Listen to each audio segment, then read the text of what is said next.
ਸਾਹਿਬ ਸ੍ਰੀ ਗੁਰੂ ਗ੍ਰੰਥ ਸਾਹਿਬ ਜੀ ਮਹਾਰਾਜ ਤਿਨਾਂ ਦੇ ਪਵਿੱਤਰ ਚਰਨਾਂ ਵਿੱਚ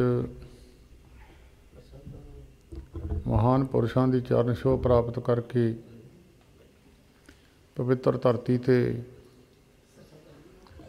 ਸਤ ਸੰਗਤ ਦੇ ਰੂਪ ਵਿੱਚ ਜੁੜ ਕੇ ਬੈਠੀ ਸਾਧ ਸੰਗਤ ਸਾਹਿਬ ਸ੍ਰੀ ਗੁਰੂ ਗ੍ਰੰਥ ਸਾਹਿਬ ਜੀ ਦੀ ਪਵਿੱਤਰ ਬਾਣੀ ਦੇ ਕੁਛ ਦਿਨਾਂ ਤੋਂ ਸਹਿਜ ਪਾਠ ਪ੍ਰਾਰੰਭ ਕੀਤੇ ਸਨ। ਉਪਰੰਤ ਪਿਛਲੇ ਮਹੀਨਿਆਂ ਦੀ ਤਰ੍ਹਾਂ ਇਸ ਵਾਰ ਵੀ ਮਹਾਂਪੁਰਸ਼ਾਂ ਦੀ ਚਲਾਈ ਹੋਈ ਮਰਜ਼ਾਦਾ ਮੁਤਾਬਕ ਸਹਿਜ ਪਾਠਾਂ ਦੇ ਭੋਗ ਪਾਏ ਗਏ ਹਨ। ਉਪਰੰਤ ਗੁਰੂ ਗ੍ਰੰਥ ਸਾਹਿਬ ਜੀ ਦੀ ਪਵਿੱਤਰ ਰਸਨਾ ਤੋਂ ਬਖਸ਼ਿਸ਼ ਕੀਤੇ ਹੋਏ ਹੁਕਮਨਾਮੇ ਆਪ ਸਮੂਹ ਸੰਗਤ ਨੇ ਸਰਵਣ ਕੀਤੇ ਹਨ। ਥੋੜ੍ਹੇ ਸਮੇਂ ਵਾਸਤੇ ਜ਼ਿੰਦਗੀ ਦੇ ਸਵਾਸਾਂ ਨੂੰ ਸਫਲ ਕਰਨ ਵਾਸਤੇ ਗੁਰੂ ਦੀ ਬਖਸ਼ਿਸ਼ ਸਦਕਾ ਜਿਨ੍ਹਾਂ ਪ੍ਰੇਮੀਆਂ ਨੂੰ ਸਮਾਂ ਪ੍ਰਾਪਤ ਹੋਇਆ ਹੈ, ਇਹ ਸਮਾਂ ਬਹੁਤ ਵੱਡੇ ਭਾਗਾਂ ਨਾਲ ਪ੍ਰਾਪਤ ਹੁੰਦਾ ਹੈ। ਭਾਵੇਂ ਕਿ ਤੁਰਿਆ ਫਿਰਦਾ ਵੀ ਮਨੁੱਖ ਆ ਜਾਵੇ, ਉਹਦੇ ਵੀ ਕਰਮ ਚੰਗੇ ਹੁੰਦੇ ਹਨ। ਕਈ ਵਾਰੀ ਮਨੁੱਖ ਚੰਗੀ ਗੱਲ ਸੁਣਨ ਤੋਂ ਦੂਰ ਚਲਿਆ ਜਾਂਦਾ, ਉਹਦੇ ਕਰਮਾਂ ਵਿੱਚ ਫਰਕ ਹੋਇਆ ਕਰਦਾ ਹੈ। ਸੋ ਜਿਨ੍ਹਾਂ ਦੇ ਕਰਮ ਗੁਰੂ ਦੀ ਬਖਸ਼ਿਸ਼ ਸਦਕਾ ਸੇਵਾ ਕਰਕੇ, ਸਿਮਰਨ ਕਰਕੇ, ਸਾਧੂਆਂ ਦੇ ਦਰਸ਼ਨ ਕਰਕੇ, ਨਾਮ ਨਾਲ ਭੇਜੀਆਂ ਹੋਈਆਂ ਰੂਹਾਂ ਦੇ ਦਰਸ਼ਨ ਕਰਕੇ ਅੰਤਸਕਰਨ ਪਵਿੱਤਰ ਹੋ ਜਾਂਦਾ ਹੈ, ਉਹਨਾਂ ਪੁਰਖਾਂ ਨੂੰ ਇਹ ਸਮਾਂ ਪ੍ਰਾਪਤ ਹੁੰਦਾ ਹੈ। ਵੱਡੇ ਭਾਗ ਬਣਾਉਣੇ ਹੋਣ, ਕਰਮ ਬਣਾਉਣੇ ਹੋਣ, ਗੁਰੂ ਗ੍ਰੰਥ ਸਾਹਿਬ ਜੀ ਦੇ ਵਿੱਚ ਜ਼ਿਕਰ ਕੀਤਾ ਹੈ। ਕੋਈ ਵੀ ਕਾਰਜ ਕਰਨਾ ਹੈ, ਕਿਹੜੀ ਵਸਤੂ ਦੀ ਜ਼ਰੂਰਤ ਹੈ, ਕਿੱਥੋਂ ਮਿਲੇਗੀ, ਉਹ ਗੁਰੂ ਗ੍ਰੰਥ ਸਾਹਿਬ ਵਿੱਚ ਦਰਜ ਕੀਤਾ ਗਿਆ ਹੈ। ਪ੍ਰਭੂ ਦੇ ਗੁਣਾਂ ਨੂੰ ਗਾਉਣਾ, ਇਹ ਵੀ ਇੱਕ ਮਨੁੱਖ ਦੇ ਕਰਮ ਬਣ ਜਾਂਦੇ ਹਨ।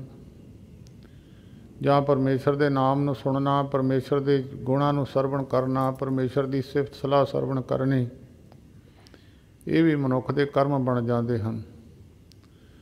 ਜਾਂ ਫਿਰ ਜਿਨ੍ਹਾਂ ਗੁਰਮੁਖਾਂ ਨੂੰ ਨਾਮ ਨਾਲ ਜੁੜੇ ਹੋਏ ਪੁਰਖਾਂ ਦੀ ਸੰਗਤ ਮਿਲ ਜਾਂਦੀ ਹੈ, ਉਹਨਾਂ ਦੇ ਵੀ ਕਰਮ ਵੱਡੇ ਹੋ ਜਾਂਦੇ ਹਨ। ਜਾਂ ਜਿਹੜੇ ਆ ਕੇ ਗੁਰੂ ਦੇ ਚਰਨਾਂ 'ਤੇ ਡਿੱਗ ਪੈਂਦੇ ਹਨ, ਉਹਨਾਂ ਦੇ ਵੀ ਕਰਮ ਵੱਡੇ ਹੋ ਜਾਂਦੇ ਹਨ। ਗੁਰੂ ਗ੍ਰੰਥ ਸਾਹਿਬ ਜੀ ਮਹਾਰਾਜ ਦੀ ਪਵਿੱਤਰ ਵਚਨ ਹੈ, ਧੰਨ ਧੰਨ ਤਾ ਭਾਗ ਤਿਨਾ ਭਗਤ ਜਨਾ, ਜੋ ਹਰ ਨਾਮਾ ਹਰ ਮੁਖ ਕਹਿਤਿਆ। ਉਹਨਾਂ ਭਗਤਾਂ ਦੇ ਵੱਡੇ ਭਾਗ ਨੇ ਹਰੀ ਪਰਮੇਸ਼ਰ ਦੇ ਨਾਮ ਨੂੰ ਮੁੱਖੋਂ ਉਚਾਰਦੇ ਹਨ। ਧੰਨ ਧੰਨ ਭਾਗ ਤਿਨਾ ਸੰਤ ਜਨਾ, ਹਰ ਜਸ ਸਰਵਣੀ ਸੁਣਤਿਆ। ਜਿਹੜੇ ਹਰੀ ਦੇ ਜਸ ਨੂੰ ਕੰਨਾਂ ਨਾਲ ਸੁਣਦੇ ਹਨ, ਉਹਨਾਂ ਦੇ ਭਾਗ ਵੱਡੇ ਹੋ ਜਾਂਦੇ ਆ। ਧੰਨ ਧੰਨ ਭਾਗ ਤਿਨਾ ਸਾਧ ਜਨਾ, ਹਰ ਕੀਰਤਨ ਗਾਏ ਗੁਣੀ ਜਨ ਬਣਤਿਆ। ਪਰਮੇਸ਼ਰ ਦੇ ਗੁਣਾਂ ਨੂੰ ਗਾ ਕੇ ਉਹਦੇ ਗੁਣਾਂ ਨੂੰ ਧਾਰਨ ਕਰਨ ਲੱਗ ਜਾਂਦੇ ਆ। ਕਿਸੇ ਦੇ ਗੁਣਾਂ ਨੂੰ ਉਚਾਰਨ ਕਰਨ ਲੱਗ ਜਾਈਏ, ਉਹਦੇ ਗੁਣ ਮਨੁੱਖ ਵਿੱਚ ਪ੍ਰਵੇਸ਼ ਕਰਨ ਲੱਗ ਜਾਂਦੇ ਆ। ਧੰਨ ਧੰਨ ਭਾਗ ਤਿਨਾ ਗੁਰਮੁਖਾਂ, ਜੋ ਗੁਰਸਿੱਖ ਲੈ ਮਨ ਜਿਣਤੇ ਆ। ਉਹਨਾਂ ਗੁਰਸਿੱਖਾਂ ਦੇ ਵੀ ਵੱਡੇ ਭਾਗ ਨੇ, ਗੁਰਮੁਖਾਂ ਦੇ ਵੱਡੇ ਭਾਗ ਨੇ, ਜਿਹੜੇ ਗੁਰੂ ਦੀ ਸਿੱਖਿਆ ਲੈ ਕੇ, ਗੁਰੂ ਦੇ ਗਿਆਨ ਨੂੰ ਲੈ ਕੇ ਆਪਣੇ ਮਨ ਨੂੰ ਜਿੱਤਣ ਦੀ ਕੋਸ਼ਿਸ਼ ਕਰਦੇ ਆ। ਉਹਨਾਂ ਦੇ ਵੀ ਕਰਮ ਵੱਡੇ ਬਣ ਜਾਂਦੇ ਆ। ਸਭ ਤੋਂ ਭਾਗ ਵੱਡੇ ਗੁਰਸਿੱਖਾਂ ਦੇ, ਜੋ ਗੁਰ ਚਰਨੀ ਸਿੱਖ ਪੜ੍ਹਤੇ ਆ। ਸਭ ਤੋਂ ਵੱਡੇ ਭਾਗ ਉਹਨਾਂ ਦੇ ਆ, ਜਿਹੜੇ ਆਪਣਾ ਤਨ ਮਨ ਧਨ ਗੁਰੂ ਦੇ ਅਰਪਣ ਕਰ ਦਿੰਦੇ ਆ। ਗੁਰੂ ਦੇ ਚਰਨਾਂ 'ਤੇ ਆ ਕੇ ਆਪਣੇ ਆਪ ਨੂੰ ਅਰਪਣ ਕਰ ਦਿੰਦੇ ਹਨ। ਸਭ ਤੋਂ ਵੱਡੇ ਭਾਗ ਉਹਨਾਂ ਦੇ ਹੁੰਦੇ ਹਨ। ਸਮਾਂ ਪ੍ਰਾਪਤ ਹੋਇਆ ਹੈ ਕਰਮਾਂ ਨੂੰ ਵਧਾਉਣ ਦਾ, ਭਾਗ ਬਣਾਉਣ ਦਾ। ਜਿਨ੍ਹਾਂ ਦੇ ਕਰਮਾਂ ਵਿੱਚ ਫਰਕ ਹੈ, ਜਿਸ ਤਰ੍ਹਾਂ ਮਾਇਆਧਾਰੀ ਦੇ ਕੋਲ ਮਾਇਆ ਹੁੰਦੀ ਹੈ, ਮਾਇਆ ਇਕੱਠੀ ਕਰਨ ਦਾ ਉਹਦੇ ਕੋਲ ਸੌਖਾ ਢੰਗ ਹੁੰਦਾ। ਜਿਹੜਾ ਗਰੀਬੀ ਹੈ, ਉਹਦੇ ਕੋਈ ਗੱਲ ਬਣਦੀ ਨਹੀਂ। ਮਾਇਆ ਨੂੰ ਮਾਇਆ ਮਿਲਦੀ ਕਰ ਕਰ ਲੰਮੇ ਹੱਥ। ਇਸੇ ਤਰ੍ਹਾਂ ਨਾਮ ਜਪਣ ਵਾਲੇ ਗੁਰਮੁਖਾਂ ਦਾ, ਉਹਨਾਂ ਦੇ ਜਿਨ੍ਹਾਂ 'ਤੇ ਕਿਰਪਾ ਹੁੰਦੀ ਹੈ, ਉਹ ਉਸ ਨੂੰ ਹੋਰ ਵਿਹਾਜਣ ਦੀ ਕੋਸ਼ਿਸ਼ ਕਰਦੇ ਆ। ਜਾਂ ਕੋ ਆਏ ਸੋਈ ਵਿਹਾਜੋ, ਹਰ ਗੁਰ ਤੇ ਮਨੇ ਬਸੇਰਾ। ਨਿਜ ਕਰ ਮਹਿਲ ਪਾਵੋ, ਸੁਖ ਸਹਿਜੇ ਬੌਰ ਨਾ ਹੋਏ ਗੋ ਫੇਰਾ। ਜਿਨ੍ਹਾਂ ਦੇ ਅੰਦਰ ਇਹ ਗੱਲ ਬੈਠ ਗਈ, ਮੈਂ ਆਉਣ ਜਾਣ ਦੇ ਚੱਕਰ ਤੋਂ ਮੁਕਤ ਹੋ ਜਾਵਾਂ, ਮੇਰਾ ਆਉਣ ਜਾਣ ਦਾ ਚੱਕਰ ਖਤਮ ਹੋ ਜਾਵੇ, ਮੈਂ ਮਰਜ਼ੀ ਨਾਲ ਆ ਜਾਵਾਂ, ਮਰਜ਼ੀ ਨਾਲ ਚਲੇ ਜਾਵਾਂ, ਅਮੀਰ ਘਰ ਜਨਮ ਲੈ ਲਵਾਂ, ਗਰੀਬ ਘਰ ਜਨਮ ਲੈ ਲੈਣਾ, ਇਹ ਆਪਣੇ ਬਸ ਵਿੱਚ ਗੱਲ ਹੋ ਜਾਂਦੀ ਹੈ। ਜਿਹੜੇ ਜਨਮ ਮਰਨ ਤੋਂ ਰਹਿਤ ਹੋ ਜਾਂਦੇ ਆ, ਉਹ ਆਪਣੀ ਮਰਜ਼ੀ ਮੁਤਾਬਕ ਸੰਸਾਰ ਵਿੱਚ ਆ ਜਾਂਦੇ ਆ, ਮਰਜ਼ੀ ਮੁਤਾਬਕ ਚਲੇ ਜਾਂਦੇ ਆ। ਜਿਨ੍ਹਾਂ ਲੋਕਾਂ ਕੋਲ ਵਿਦੇਸ਼ਾਂ ਦੇ ਵੀਜ਼ੇ ਨੇ, ਆਮ ਲੋਕ ਉੱਥੇ ਨਹੀਂ ਜਾ ਸਕਦੇ, ਪਰ ਜਿਨ੍ਹਾਂ ਕੋਲ ਵੀਜ਼ਾ ਹੁੰਦਾ ਹੈ, ਉਹ ਆਪਣੀ ਮਰਜ਼ੀ ਨਾਲ ਉੱਥੇ ਜਾ ਕੇ ਜੋ ਮਰਜ਼ੀ ਕਾਰੋਬਾਰ ਕਰ ਲੈਣ, ਜੋ ਮਰਜ਼ੀ ਆਪਣਾ ਉੱਥੇ ਸੁੱਖ ਲੈ ਲੈਣ, ਉਹਨਾਂ ਦੀ ਆਪਣੀ ਮਰਜ਼ੀ ਹੈ। ਇਸੇ ਤਰ੍ਹਾਂ ਜਿਨ੍ਹਾਂ ਗੁਰਮੁਖਾਂ ਦੇ ਕੋਲ ਗੁਰੂ ਦੀ ਪ੍ਰਵਾਨਗੀ ਪ੍ਰਾਪਤ ਹੋ ਜਾਂਦੀ ਹੈ, ਮਹਾਂਪੁਰਖਾਂ ਦੀ ਖੁਸ਼ੀ ਹੋ ਜਾਂਦੀ ਹੈ, ਮਹਾਂਪੁਰਸ਼ਾਂ ਦੀ ਖੁਸ਼ੀ ਪ੍ਰਾਪਤ ਕਰਕੇ ਹੀ ਮਨੁੱਖ ਦਾ ਆਉਣਾ ਜਾਣਾ ਮੁਕਤ ਹੋ ਜਾਂਦਾ ਹੈ। ਮੁਕਤ ਦਾ ਮਤਲਬ ਹੈ ਆਜ਼ਾਦੀ ਹੋ ਜਾਣੀ, ਸਾਰੇ ਬੰਧਨਾਂ ਤੋਂ ਮੁਕਤ ਹੋ ਜਾਣਾ। ਮੁਕਤ ਹੋਇਆ ਪੁਰਸ਼ ਹੀ ਪ੍ਰਭੂ ਦੇ ਦਰ 'ਤੇ ਪ੍ਰਵਾਨ ਹੋ ਜਾਂਦਾ। ਮਰ ਕੇ ਮੁਕਤੀ ਨਹੀਂ, ਜੀਵਨ ਮੁਕਤ ਜਿਨ੍ਹਾਂ ਨੂੰ ਮੁਕਤੀ ਮਿਲਦੀ ਹੈ, ਜਿਉਂਦੇ ਸਰੀਰ ਵਿੱਚ ਹੀ ਮਿਲ ਜਾਂਦੀ ਹੈ। ਉਹਨਾਂ ਦੀ ਨਿਸ਼ਾਨੀਆਂ ਗੁਰੂ ਤੇਗ ਬਹਾਦਰ ਸਾਹਿਬ ਜੀ ਨੇ ਆਪਣੀ ਪਵਿੱਤਰ ਬਾਣੀ ਵਿੱਚ ਉਹਨਾਂ ਦੀ ਬਖਸ਼ਿਸ਼ ਕੀਤੀ ਹੋਈ ਰਚਨਾ ਬਹੁਤ ਸੰਗਤ ਹਰ ਰੋਜ਼ ਸੁਣਦੀ ਹੋਵੇਗੀ। ਹਰਖ ਸੋਗ ਜਾਂ ਕੇ ਨਹੀਂ ਬੈਰੀ ਮੀਤ ਸਮਾਨ, ਉਹਨਾਂ ਦੀ ਨਿਸ਼ਾਨੀ ਆ ਜਿਹੜੇ ਮੁਕਤ ਪੁਰਸ਼ ਨੇ। ਖੁਸ਼ੀ ਆ ਜਾਵੇ, ਗਮੀ ਆ ਜਾਵੇ, ਮਿੱਤਰ ਅਤੇ ਦੁਸ਼ਮਣ ਬਰਾਬਰ ਹੁੰਦੇ ਹਨ। ਕਹੋ ਨਾਨਕ ਸੁਣ ਰੇ ਮਨਾ, ਮੁਕਤ ਤਾਹੇ ਤੈ ਜਾਨ, ਉਹ ਪੁਰਸ਼ ਮੁਕਤ ਹਨ। ਮਾਰੋ ਨਿਗਾਹ ਆਪਣੇ ਅੰਦਰ, ਮੈਂ ਵੀ ਤੁਹਾਡੇ ਵਿੱਚ ਹੀ ਬੈਠਾ। ਗਿਆਨ ਸਾਰਿਆਂ ਦੇ ਉੱਤੇ ਕਾਨੂੰਨ ਇੱਕੋ ਹੀ ਲਾਗੂ ਹੁੰਦਾ ਹੈ। ਕਾਨੂੰਨ ਵੱਡੇ ਵੱਡੇ ਅਫਸਰ ਹੋਣ, ਉਹਨਾਂ 'ਤੇ ਵੀ ਉਹੀ ਆ। ਕਾਨੂੰਨ ਕੋਈ ਗਰੀਬ ਹੈ, ਉਹਦੇ 'ਤੇ ਵੀ ਉਹੀ ਆ। ਇਸੇ ਤਰ੍ਹਾਂ ਗੁਰਬਾਣੀ ਦਾ ਜੋ ਕਾਨੂੰਨ ਹੈ, ਗੁਰਬਾਣੀ ਦੀ ਜੋ ਗਿਆਨ ਹੈ, ਸਾਰਿਆਂ ਪੁਰਖਾਂ 'ਤੇ ਲਾਗੂ ਹੁੰਦਾ ਹੈ। ਜਿਨ੍ਹਾਂ ਨੂੰ ਦੁਸ਼ਮਣ ਮਿੱਤਰ ਬਰਾਬਰ ਦਿਸ ਜਾਂਦੇ ਆ, ਉਹਨਾਂ 'ਤੇ ਵੱਡੀ ਕਿਰਪਾ ਹੁੰਦੀ ਹੈ, ਉਹ ਮੁਕਤ ਪੁਰਸ਼ ਹੁੰਦੇ ਹਨ। ਬਹੁਤ ਘੱਟ ਪੁਰਸ਼ ਲੱਭਦੇ ਐਸੇ ਜਿਨ੍ਹਾਂ ਨੂੰ ਦੁਸ਼ਮਣ ਮਿੱਤਰ ਬਰਾਬਰ ਦਿਸਦੇ ਹਨ। ਖੁਸ਼ੀ ਗਮੀ ਬਰਾਬਰ ਹੋ ਜਾਣੀ, ਦੁਸ਼ਮਣ ਮਿੱਤਰ ਬਰਾਬਰ ਹੋ ਜਾਣਾ ਬਹੁਤ ਔਖਾ ਕੰਮ ਹੈ।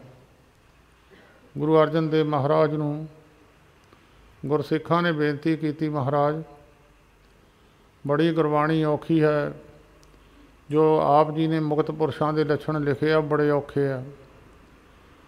ਮਹਾਰਾਜ ਇਹ ਪੁਰਸ਼ ਕੁਛ ਹੋਏ ਵੀ ਹਨ ਕਿ ਐਵੇਂ ਬਾਣੀ ਲਿਖਣ ਵਿੱਚ ਹੈ, ਕੋਈ ਪੁਰਸ਼ ਇੱਥੇ ਪਹੁੰਚੇ ਵੀ ਆ। ਅੰਮ੍ਰਿਤ ਨੂੰ ਜ਼ਹਿਰ, ਜ਼ਹਿਰ ਨੂੰ ਅੰਮ੍ਰਿਤ ਬਰਾਬਰ ਸਮਝਣਾ ਬੜੀ ਔਖੀ ਗੱਲ ਹੈ। ਮਾਨ ਅਪਮਾਨ ਨੂੰ ਬਰਾਬਰ ਸਮਝਣਾ ਬੜਾ ਔਖਾ ਹੈ। ਜੇ ਹੋਰ ਵੀ ਰਾਜਾ ਅਤੇ ਕੰਗਾਲ ਉਸ ਨੂੰ ਬਰਾਬਰ ਸਮਝਣਾ ਬੜੀ ਔਖਾ ਕੰਮ ਹੈ। ਖੁਸ਼ੀ ਗਮੀ ਵਿੱਚ ਇੱਕ ਸਮ ਰਹਿਣਾ, ਜੇ ਖੁਸ਼ੀ ਵਿੱਚ ਬਹੁਤ ਜ਼ਿਆਦਾ ਖੁਸ਼ੀ ਹੋ ਜਾਣੀ, ਗਮੀ ਵਿੱਚ ਬਿਲਕੁਲ ਬਹੁਤ ਜ਼ਿਆਦਾ ਬਰਾਗ ਧਾਰਨ ਕਰਨਾ। ਇੱਕ ਪੁਰਸ਼ ਇਹਨਾਂ ਤੋਂ ਉੱਤੇ ਉੱਠ ਜਾਂਦੇ ਆ, ਉਹਨੂੰ ਨਾ ਖੁਸ਼ੀ ਹੁੰਦੀ ਹੈ, ਨਾ ਖੁਸ਼ੀ ਵਿੱਚ ਖੁਸ਼ ਹੁੰਦੇ ਆ, ਨਾ ਗਮੀ ਵਿੱਚ ਬਹੁਤੇ ਸੰਸਾਰ ਤੋਂ ਵੱਖਰੇ ਹੋ ਕੇ ਬਹਿੰਦੇ ਆ। ਗੁਰੂ ਅਰਜਨ ਦੇਵ ਮਹਾਰਾਜ ਨੂੰ ਗੁਰਸਿੱਖਾਂ ਨੇ ਬੇਨਤੀ ਕੀਤੀ, ਮਹਾਰਾਜ ਮੁਕਤ ਪੁਰਸ਼ਾਂ ਦੇ ਲੱਛਣ ਲਿਖੇ ਨੇ ਆਪ ਜੀ ਨੇ ਸੁਖਮਨੀ ਸਾਹਿਬ ਜੀ ਦੀ ਪਵਿੱਤਰ ਬਾਣੀ ਵਿੱਚ।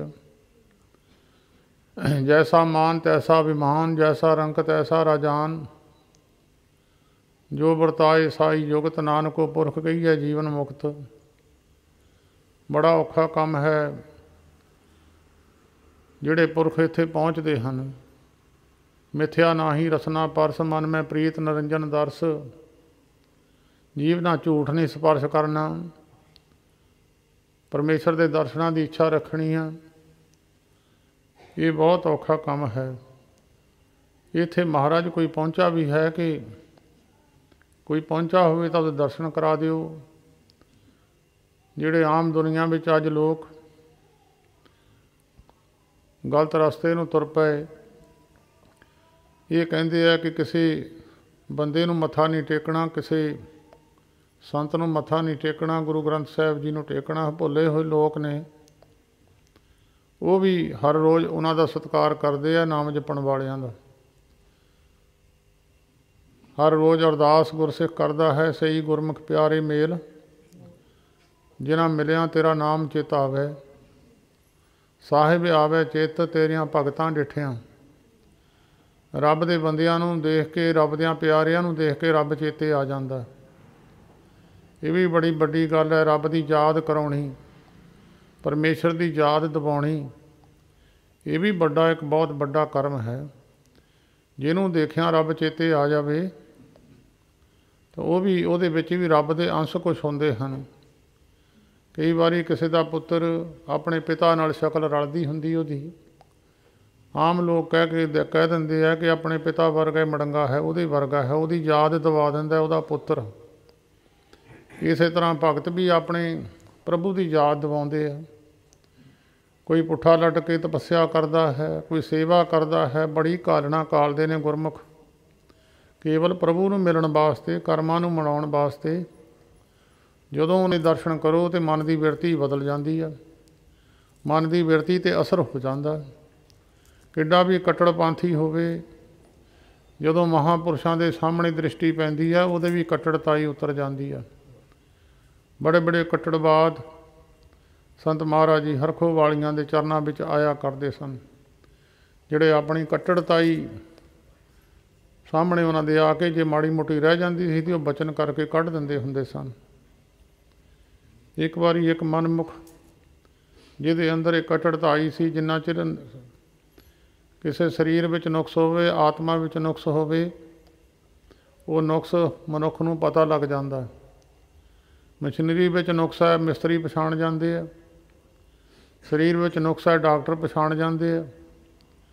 ਮਨ ਆਤਮਾ ਦੇ ਅੰਦਰ ਨੁਕਸ ਹੈ ਅਤੇ ਮਹਾਤਮਾ ਲੋਕ ਪਛਾਣ ਜਾਂਦੇ ਆ। ਇੱਕ ਆ ਕੇ ਸੰਤ ਮਹਾਰਾਜ ਜੀ ਹਰਖੋਵਾਲ ਜੀ ਬੈਠੇ ਸਨ। ਬੜੀ ਦੁਨੀਆ, ਲੰਬੀਆਂ ਲਾਈਨਾਂ ਲੱਗ ਜਾਂਦੀਆਂ ਸੀ ਮੱਥਾ ਟੇਕਣੇ ਵਾਲਿਆਂ ਦੀਆਂ, ਕਿਉਂਕਿ ਮੱਥਾ ਟੇਕਣ ਦਾ ਵੱਡਾ ਲਾਭ ਹੈ। ਗੁਰੂ ਰਾਮਦਾਸ ਮਹਾਰਾਜ ਆਪਣੀ ਪਵਿੱਤਰ ਰਸਨਾ ਦੁਆਰਾ ਉਚਾਰਿਆ ਹੋਇਆ, ਬਖਸ਼ਿਸ਼ ਕੀਤਾ ਹੋਇਆ ਬਚਨ ਕਰਦੇ ਹਨ। ਕਿਸੇ ਸਾਧੂ ਮਹਾਤਮਾ ਨੂੰ ਹੱਥ ਦੋਏ ਸਿੱਧੇ ਕਰਕੇ, ਅੰਜਲੀ ਕਰਕੇ ਮੱਥਾ ਟੇਕੀਏ, ਅੰਜਲੀਆਂ ਕਰ ਕਰਕੇ ਨਮਸਕਾਰਾਂ ਕਰੀਏ। ਕਰ ਸਾਧੂ ਅੰਜਲੀ ਪੁੰਨ ਵੱਡਾ ਹੈ, ਕਰ ਡੰਡਾਉਤ ਪੁੰਨ ਵੱਡਾ ਹੈ। ਅੰਜਲੀਆਂ ਕਰਕੇ ਨਮਸਕਾਰ ਕਰੇ, ਪੁੰਨ ਵੱਡੇ ਹੋ ਜਾਂਦੇ ਆ। ਲੰਮੇ ਪੈ ਪੈ ਕੇ ਮੱਥਾ ਟੇਕੇ, ਡੰਡੇ ਮੰਗਰ, ਤਾਂ ਵੀ ਪੁੰਨ ਵੱਡੇ ਹੋ ਜਾਂਦੇ। ਗੁਰੂ ਰਾਮਦਾਸ ਮਹਾਰਾਜ ਦਾ ਵਚਨ ਹੈ। ਜਦੋਂ ਮਹਾਂਪੁਰਖ ਬਹਿੰਦੇ ਹੁੰਦੇ ਸਨ, ਗਿਣਤੀ ਕੋਈ ਨਾ ਸੀ, ਇੰਨੀਆਂ ਭੀੜਾਂ ਲੱਗ ਜਾਂਦੀਆਂ ਸੀ। ਦੁਨੀਆ ਖਿੱਚੇ ਆਉਂਦੇ ਸਨ ਉਹਨਾਂ ਦੇ ਦਰਸ਼ਨਾਂ ਨੂੰ। ਜਿਸ ਤਰ੍ਹਾਂ ਮਹਿਕ ਆਉਂਦੀ ਸੀ, ਜਿਸ ਤਰ੍ਹਾਂ ਲਾਈਟ ਨੂੰ ਪਤੰਗੇ ਆਉਂਦੇ ਆ, ਸੁਗੰਧੀ ਨੂੰ ਭੌਰੇ ਆ ਜਾਂਦੇ ਆ, ਉਹਨਾਂ ਨੂੰ ਸੱਦਾ ਨਹੀਂ ਦਿੱਤਾ ਜਾਂਦਾ ਵੀ ਆਓ ਭਾਈ ਇੱਥੇ ਲਾਈਟ ਜਗਦੀ ਆ। ਜਿਨ੍ਹਾਂ ਦੀ ਜੋਤ ਜਗਦੀ ਹੋਵੇ, ਦੁਨੀਆ ਉੱਥੇ ਨੂੰ ਆਪਣੇ ਆਪ ਹੀ ਖਿੱਚੀ ਆ ਜਾਂਦੀ ਆ। ਇਹ ਕੱਟੜਵਾਦ ਨੇ ਆ ਕੇ ਸੰਤ ਮਹਾਰਾਜ ਜੀ ਨੂੰ ਕਹਿਣ ਲੱਗਿਆ, ਤੁਸੀਂ ਮਹਾਰਾਜ ਮੱਥਾ ਨਾ ਟਿਕਾਇਆ ਕਰੋ ਜੀ, ਸੰਗਤ ਨੂੰ ਕਿਹਾ ਕਰੋ ਗੁਰੂ ਗ੍ਰੰਥ ਸਾਹਿਬ ਜੀ ਨੂੰ ਮੱਥਾ ਟੇਕੋ। ਮਹਾਂਪੁਰਖ ਕਹਿਣ ਲੱਗੇ, ਗੁਰਮੁਖਾ ਮੈਂ ਤਾਂ ਕਿਸੇ ਨੂੰ ਕਹਿੰਦਾ ਨਹੀਂ ਆ, ਤੂੰ ਉਹ ਦਰਵਾਜ਼ੇ 'ਚ ਖੜ੍ਹ ਜਾ, ਜਿਹੜਾ ਉੱਥੋਂ ਆਉਂਦਾ ਉਹਨੂੰ ਕਹੀ ਜਾ ਸੰਤਾਂ ਨੂੰ ਮੱਥਾ ਨਾ ਟੇਕੋ, ਗੁਰੂ ਗ੍ਰੰਥ ਸਾਹਿਬ ਨੂੰ ਟੇਕੋ, ਮੈਂ ਤਾਂ ਕਿਸੇ ਨੂੰ ਕਹਿੰਦਾ ਨਹੀਂ ਆ। ਉਹ ਮੋਹਰਿਓਂ ਪੁੱਠਾ ਬੋਲਿਆ, ਕਹਿਣ ਲੱਗਾ ਤੁਹਾਡੇ ਲੋਕਾਂ ਦੇ ਇਹ ਆਪਣੀਆਂ ਗੱਲਾਂ ਬਣਾਈਆਂ, ਜੇ ਤੁਸੀਂ ਕਹਿ ਦਿਓ ਤਾਂ ਹਟ ਹੀ ਸਕਦੇ ਆ। ਸੰਤ ਮਹਾਰਾਜ ਕਹਿਣ ਲੱਗੇ, ਕਿਉਂਕਿ ਆਪਣੇ ਆਪ ਨੂੰ ਜਥੇਦਾਰ ਕਹਾਉਂਦਾ ਸੀ ਉਹ। ਮਹਾਰਾਜ ਕਹਿੰਦੇ, ਜਥੇਦਾਰ ਆ, ਗੱਲ ਹੁਣ ਫੈਸਲੇ 'ਤੇ ਪਹੁੰਚੀ ਆ। ਲੋਕ ਸਾਨੂੰ ਮੱਥਾ ਟੇਕਦੇ ਆ, ਤੂੰ ਜੁੱਤੀ ਚੱਕ ਕੇ ਸਾਡੇ ਸਿਰ 'ਚ 5-7 ਜੁੱਤੀਆਂ ਮਾਰ ਦੇ। ਜੇ ਸਾਡੇ ਚਿਹਰੇ 'ਤੇ ਮਾੜੀ ਮੋਟੀ ਰੰਜਿਸ਼ ਆਈ ਤਾਂ ਸਮਝ ਲਈ ਇਹਨਾਂ ਨੂੰ ਮੱਥਾ ਟਿਕਾਉਣ ਦੀ ਖੁਸ਼ੀ ਵੀ ਹੁੰਦੀ ਹੋਣੀ ਆ। ਸਾਨੂੰ ਮਾਨ ਅਪਮਾਨ, ਮੁਰਦਾ ਗੰਦਗੀ ਦੇ ਨਾਲ ਹੀ ਸਿੱਟ ਦਿਓ। ਮੁਰਦੇ ਨੂੰ ਫੁੱਲਾਂ ਦੀ ਵਰਖਾ ਕਰੀ ਜਾਓ, ਮੁਰਦਾ ਕਿਸੇ ਨੂੰ ਕੁਛ ਨਹੀਂ ਕਹਿੰਦਾ। ਕਹਿੰਦੇ ਗੁਰਮੁਖਾ ਤੂੰ ਉੱਥੋਂ ਜੁੱਤੀ ਚੱਕ ਸਾਡੇ ਸਿਰ 'ਚ ਮਾਰ ਦੇ। ਉਸ ਵੇਲੇ ਸੰਸਾ ਕੱਢ ਦਿੱਤਾ। ਜਿਨ੍ਹਾਂ ਦੀ ਬਖਸ਼ਿਸ਼ ਹੁੰਦੀ ਹੈ, ਜਿਨ੍ਹਾਂ 'ਤੇ ਮਿਹਰ ਹੁੰਦੀ ਹੈ, ਉਹਨਾਂ ਗੁਰਮੁਖਾਂ ਨੂੰ ਸੰਸਾਰ ਦੇ ਵਿੱਚ ਦੁਨੀਆ ਪੂਜਾ ਕਰਦੀ ਹੈ। ਜਦੋਂ ਗੁਰੂ ਅਰਜਨ ਦੇਵ ਮਹਾਰਾਜ ਨੂੰ ਗੁਰਸਿੱਖਾਂ ਨੇ ਬੇਨਤੀ ਕੀਤੀ, ਗੁਰਸਿੱਖਾਂ ਦੀ ਬੇਨਤੀ ਪ੍ਰਵਾਨ ਕਰਕੇ ਗੁਰੂ ਅਰਜਨ ਦੇਵ ਮਹਾਰਾਜ ਨੇ ਇੱਕ ਗੁਰਸਿੱਖ ਦਾ ਐਡਰੈਸ ਦੇ ਕੇ ਕਿਹਾ, ਭਾਈ ਇਹ ਗੁਰਮੁਖ ਹੈ, ਉਹਦੇ ਦਰਸ਼ਨ ਕਰ ਲਓ, ਇਸ ਬਿਰਤੀ ਵਾਲਾ ਗੁਰਮੁਖ ਹੈ। ਉਹ ਗੁਰਸਿੱਖ ਲੈ ਕੇ ਹੁਕਮਨਾਮਾ ਉਸ ਗੁਰਸਿੱਖ ਦੇ ਘਰ ਪਹੁੰਚਿਆ, ਪੁੱਛਦਾ ਪਛਾਉਂਦਾ ਪਹੁੰਚ ਗਿਆ। ਅੱਗੇ ਉਸ ਗੁਰਸਿੱਖ ਨੂੰ ਜਾ ਕੇ ਨਮਸਕਾਰ ਕੀਤੀ, ਗੁਰੂ ਸਾਹਿਬਾਂ ਦਾ ਹੁਕਮਨਾਮਾ ਦਿਖਾ ਲਿਆ। ਪਹਿਲਾਂ ਤਾਂ ਉਹਨੂੰ ਗੁਰਸਿੱਖ ਨੂੰ ਮੱਥਾ ਟੇਕਿਆ, ਤੂੰ ਮੇਰੇ ਗੁਰੂ ਦੇ ਕੋਲੋਂ ਆਇਆ ਹੈ, ਤੂੰ ਮੇਰੇ ਗੁਰੂ ਦੇ ਕੋਲੋਂ ਆਇਆ ਹੈ। ਨਮਸਕਾਰ ਉਸ ਗੁਰਸਿੱਖ ਨੂੰ ਕੀਤੀ ਹੈ। ਤਿੰਨਾਂ ਗੁਰਸਿੱਖਾਂ ਉਹਨਾਂ ਗੁਰਸਿੱਖਾਂ ਨੂੰ ਬਖਸ਼ਿਸ਼ ਕੀਤੀ ਹੈ ਸਤਿਗੁਰੂ ਜੀ ਨੇ। ਆਏ ਮਿਲ ਗੁਰਸਿੱਖ ਆਏ ਮਿਲ ਮੇਰੇ ਗੁਰੂ ਕੇ ਪਿਆਰੇ। ਉਹਨੂੰ ਬੜਾ ਸਤਿਕਾਰ ਦਿੱਤਾ ਉਸ ਗੁਰਮੁਖ ਨੇ। ਸਤਿਕਾਰ ਦੇ ਕੇ ਉੱਥੇ ਜਥਾ ਸ਼ਕਤ ਉਹਦੀ ਸੇਵਾ ਕੀਤੀ। ਹੁਕਮਨਾਮਾ ਲੈ ਕੇ ਛਾਤੀ ਨਾਲ ਲਾਇਆ, ਮੱਥੇ ਨਾਲ ਲਾਇਆ। ਇਹ ਗੁਰੂ ਦੇ ਹੱਥ ਨਾਲ ਛੋਇਆ ਹੋਇਆ ਕਾਗਜ਼ ਹੈ। ਗੁਰੂ ਦੇ ਹੱਥ ਨਾਲ ਛੋਈ ਹੋਈ, ਜਿਨ੍ਹਾਂ ਨੂੰ ਪਿਆਰ ਹੁੰਦਾ ਆਪਣੇ ਪਿਆਰੇ ਨਾਲ, ਉਹ ਪਿਆਰੇ ਦੀ ਹਰੇਕ ਚੀਜ਼ ਚੰਗੀ ਲੱਗਦੀ ਆ ਪ੍ਰੇਮ ਕਰਨ ਵਾਲਿਆਂ ਨੂੰ। ਮਹਾਂਪੁਰਸ਼ਾਂ ਦੇ ਜੋੜੇ ਰੱਖੇ ਹੋਏ ਆ ਲੋਕਾਂ ਨੇ, ਮਹਾਂਪੁਰਸ਼ਾਂ ਦੇ ਬਸਤਰ ਰੱਖੇ ਹੋਏ ਆ। ਉਹ ਜੋੜੇ ਵੀ ਮਹਾਂਪੁਰਸ਼ਾਂ ਦਾ ਚੇਤਾ ਕਰਾਉਂਦੇ ਆ, ਬਸਤਰ ਵੀ ਮਹਾਂਪੁਰਸ਼ਾਂ ਦਾ ਚੇਤਾ ਕਰਾਉਂਦੇ ਆ। ਉਹ ਸਮੇਂ ਦੀ ਯਾਦ ਬਣਦੀ ਆ। ਜਦੋਂ ਦੇਖਿਆ ਭਾਈ ਸਾਹਿਬ ਨੇ, ਉਹਦੀ ਉਸ ਗੁਰਸਿੱਖ ਦਾ ਨਾਮ ਸੀ ਭਾਈ ਭਖਾਰੀ। ਉਹਦੇ ਘਰ ਵਿਆਹ ਸੀ। ਵਿਆਹ ਦੇ ਵਿੱਚ ਬੜੇ ਆਮ ਤੌਰ 'ਤੇ ਪਿੰਡਾਂ ਵਿੱਚ ਪੁਰਾਤਨ ਵਿਆਹ ਤੁਸੀਂ ਦੇਖੇ ਹੋਣੇ ਆ, ਬਹੁਤ ਜ਼ਿਆਦਾ ਰੌਲਾ ਰੱਪਾ ਹੁੰਦਾ ਸੀ। 2-2 3-3 ਦਿਨ ਦਾ ਵਿਆਹ ਹੁੰਦਾ ਸੀ। ਆਮ ਕਹਾਵਤ ਵੀ ਪੁਰਾਤਨ ਹੈ, 3 ਚੋਂ ਨਾ 13 ਚੋਂ। 3 ਦਿਨ ਵਿਆਹ ਦੇ ਗਿਣੇ ਆ ਅਤੇ 13 ਦਿਨ ਸੋਗ ਦੇ ਗਿਣੇ ਆ। ਆਮ ਗੱਲ ਪਿੰਡਾਂ ਵਿੱਚ ਪ੍ਰਚਲਿਤ ਹੁੰਦੀ ਆ, ਨਾ ਤੈਨੂੰ ਕੋਈ ਖੁਸ਼ੀ 'ਤੇ ਪੁੱਛਦਾ, ਨਾ ਤੈਨੂੰ ਗਮੀ 'ਤੇ ਕੋਈ, ਨਾ ਤੂੰ 3 ਚੋਂ ਨਾ 13 ਚੋਂ। ਉਹ 3 ਦਿਨ ਬਹੁਤ ਜ਼ਿਆਦਾ ਵਿਆਹ ਦੇ ਦਿਨਾਂ ਵਿੱਚ ਖੁਸ਼ੀ ਰਹਿੰਦੀ ਸੀ।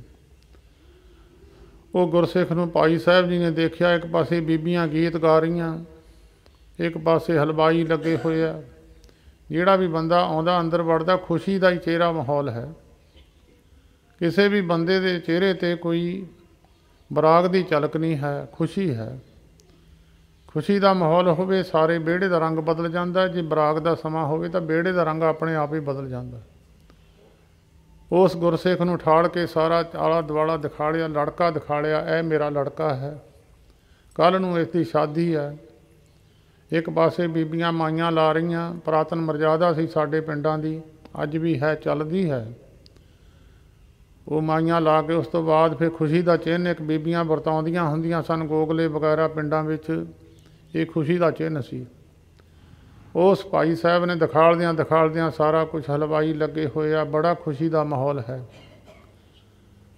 ਅਖੀਰ ਦੇ ਵਿੱਚ ਭਾਈ ਸਾਹਿਬ ਜੀ ਨੇ ਸਾਰਾ ਕੁਝ ਦਿਖਾਲ ਕੇ ਇੱਕ ਛੋਟੀ ਜਿਹੀ ਕੋਠੜੀ ਖੋਲ੍ਹੀ ਆ। ਅਤੇ ਕੋਠੜੀ ਖੋਲ੍ਹਦੇ ਜਦੋਂ ਗੁਰਸਿੱਖ ਪਹੁੰਚਿਆ ਸੀ, ਭਾਈ ਸਾਹਿਬ ਇੱਕ ਤਪੜੀ ਜੇ ਇਹਨੂੰ ਟੰਕੇ ਲਾਉਂਦੇ ਸੀ। ਉਹ ਤਪੜੀ ਸਿਉਂਦੇ ਆ ਅਤੇ ਉਹਨੇ ਤਪੜੀ ਇਕੱਠੀ ਕਰਕੇ ਭਾਈ ਸਾਹਿਬ ਨੇ ਰੱਖ ਦਿੱਤੀ ਸੀ ਅਤੇ ਉਸ ਗੁਰਸਿੱਖ ਨੂੰ ਲਿਜਾ ਕੇ ਅੰਦਰ ਬਹਾਲਿਆ ਸੀ। ਜਦੋਂ ਭਾਈ ਸਾਹਿਬ ਨੇ ਕੋਠੜੀ ਖੋਲ੍ਹੀ ਹੈ, ਉੱਥੇ ਇੱਕ ਸੀੜੀ ਬਣਾ ਕੇ ਰੱਖੀ ਹੋਈ ਹੈ, ਇੱਕ ਕੱਫਣ ਰੱਖਿਆ ਹੋਇਆ, ਇੱਕ ਜਿਹੜਾ ਅੱਧ ਮਾਰਗ 'ਤੇ ਭੰਨਦੇ ਆ, ਜੋ ਸਮੱਗਰੀ ਮ੍ਰਿਤਕ ਦੀ ਚਾਹੀਦੀ ਸਾਰੀ ਰੱਖੀ ਹੋਈ ਆ। ਉਹ ਗੁਰਸਿੱਖ ਬੜਾ ਹੈਰਾਨ ਹੋਇਆ। ਜਦੋਂ ਵਿਆਹ 'ਚ ਕਿਸੇ ਨੂੰ ਸੀੜੀ ਦਿਖਾ ਦਈਏ, ਵਿਆਹ 'ਚ ਕਿਸੇ ਨੂੰ ਐਸਾ ਸਮਾਂ ਚੇਤਾ ਕਰਾ ਦਈਏ, ਤਾਂ ਉਹਦੇ ਮਨ 'ਤੇ ਇੱਕਦਮ ਸੱਟ ਵੱਜਦੀ ਹੈ। ਉਹਨੇ ਸੋਚਿਆ ਵੀ ਇਹਦੇ ਘਰ ਤਾਂ ਵਿਆਹ ਹੈ।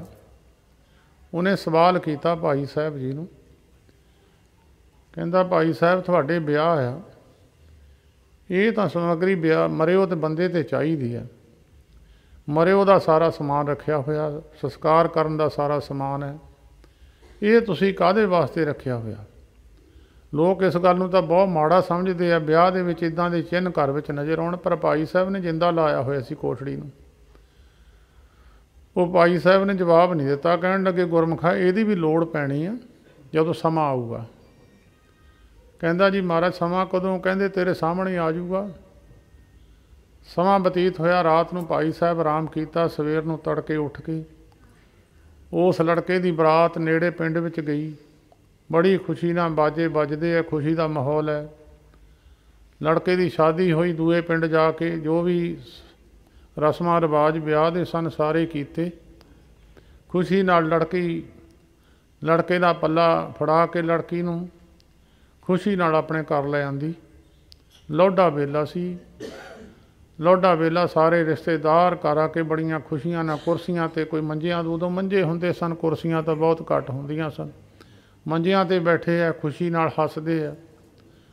ਪਿਛਲੀਆਂ ਗੱਲਾਂ ਵਿਆਹ ਦੀਆਂ ਜਿੱਥੋਂ ਆਏ ਸੀ ਕਰ ਕਰਕੇ ਆਪਣੀਆਂ ਵਿਚਾਰਾਂ ਵੀ ਕਰਦੇ ਆ।